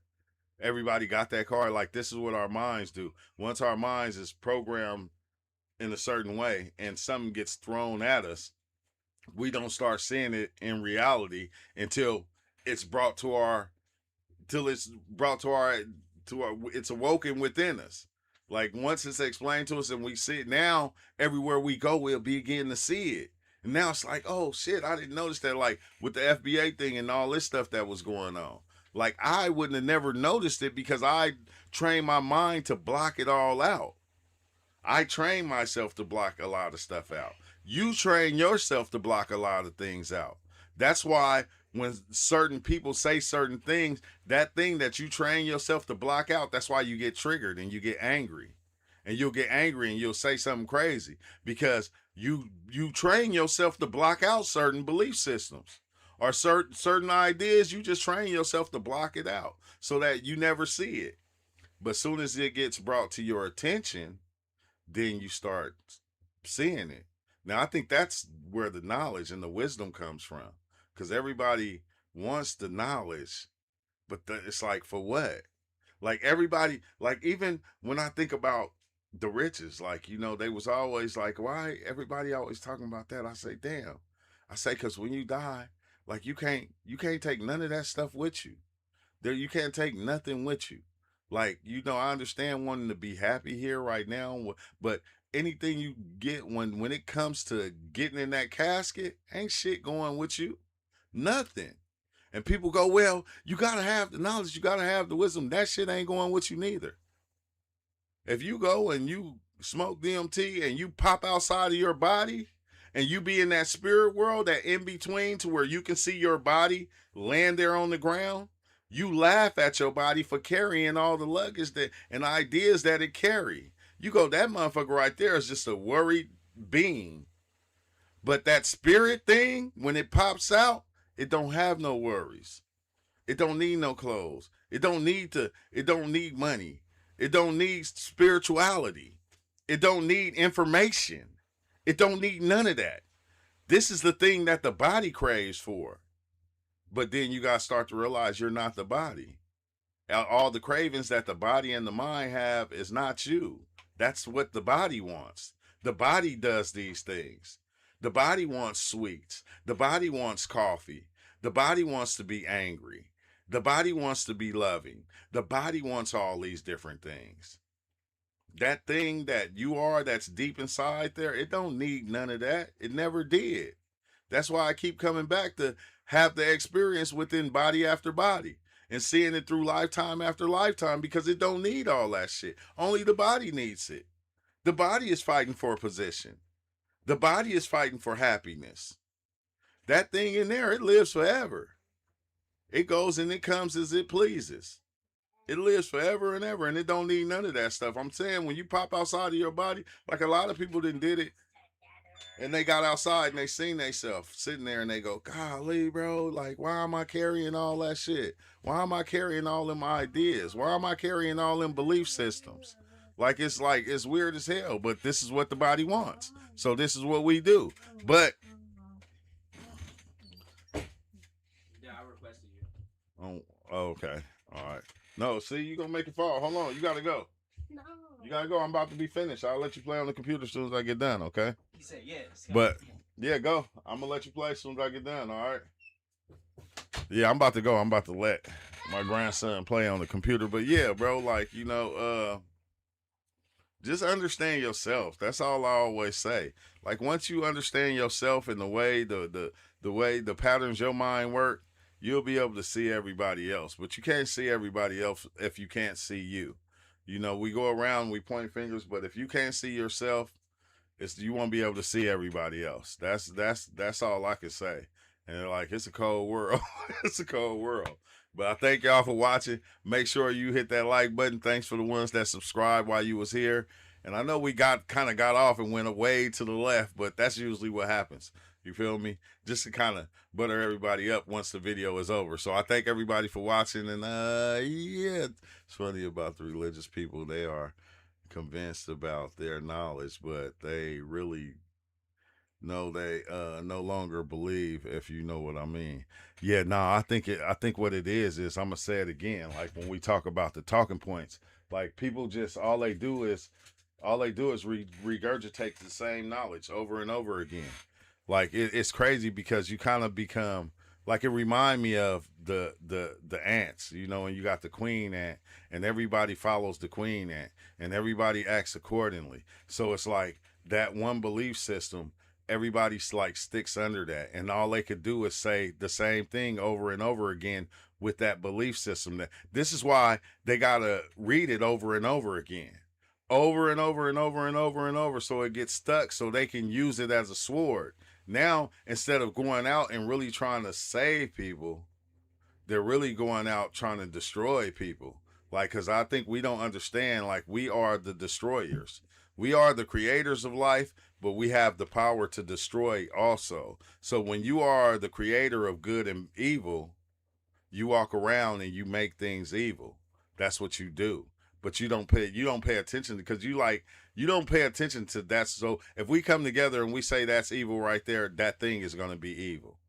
Like if somebody come and do a drive-by and a kid get hit, which, you know, I hate when this happens, but we'll call that evil because we only looking at it from a human perspective. Like from a human perspective, if something happens and a child gets hurt, that'll be evil. But if a lion or a bird or a snake go into the nest of a bird nest and eat all the three chicks that's in there, it's nature. If a lion runs down and grab a baby deer or a baby water buffalo, we'll say that's nature. And it's like, no, we don't understand reality. That's what we don't. We want to put humans above everything when we don't understand humans and everything is connected. It's all one thing. We create the separation as we go. All this shit is just one thing happening at one time. It's not broken up like how we go, well, in 1986, no, this is one time happening at one time. Everything is happening at one time. This shit never stopped. It didn't stop. Not one day did life pause and give everybody a break and go, well, today, you know, we ain't gonna life today. You feel me? This shit does not stop. It's not no stop and go thing. Life is just one time happening. It's happening all at one time. That's why when you dive in on like mushrooms, you can see each timeline on one film strip. You can see each timeline on one film strip and you going, what the hell? Like, no, all life is happening at one time. There's no stop and go. There's no pauses, no pause button or none of that. It's all happening at that one given time. And we split it up and we make time zone. I said, that's why there's an aspect of us that knows how to go through the timelines. But the physical aspect of us can only see it through books, through us talking, through memories and different things like that. In a way, we don't understand, like even through those memories of us seeing it, reading it, or, you know, we're living it again. We're living the past again. That's how come we can change it. Like over time, we can change the past. Like this is what we do. We change it and we make it better, or we say we learning from it, but really what we doing is we switching that shit up. We do it all the time with the presidents and everything. Somebody can be a mass murderer and then we'll come through, slide. We'll be running that, and then damn, next thing you know, that person will be a good person. You feel me? Like look at the devil, right? Remember, like all the stuff that they were saying about the devil, because you know the devil story changed in itself. That's why people get mad at me when I say I don't believe in the devil. It's like, how could you believe in the devil when if you go way back far, devil was a race of people. Like the devil then evolved itself also. Jesus has evolved into what it is today. All these things have evolved over time into what they are today. How you gonna be scared of something that you kind of sort of are? Like that's the crazy part. He said leave him alone. That's the crazy part. But on that note, I'm about to go because my grandson gonna keep on popping in here on me. So I thank y'all for watching, and like, yeah, one day we'll just have these talks, like, you know, without all the other stuff. All right. He said bye, but peace out. Y'all have a good one, man. Hit that like button on your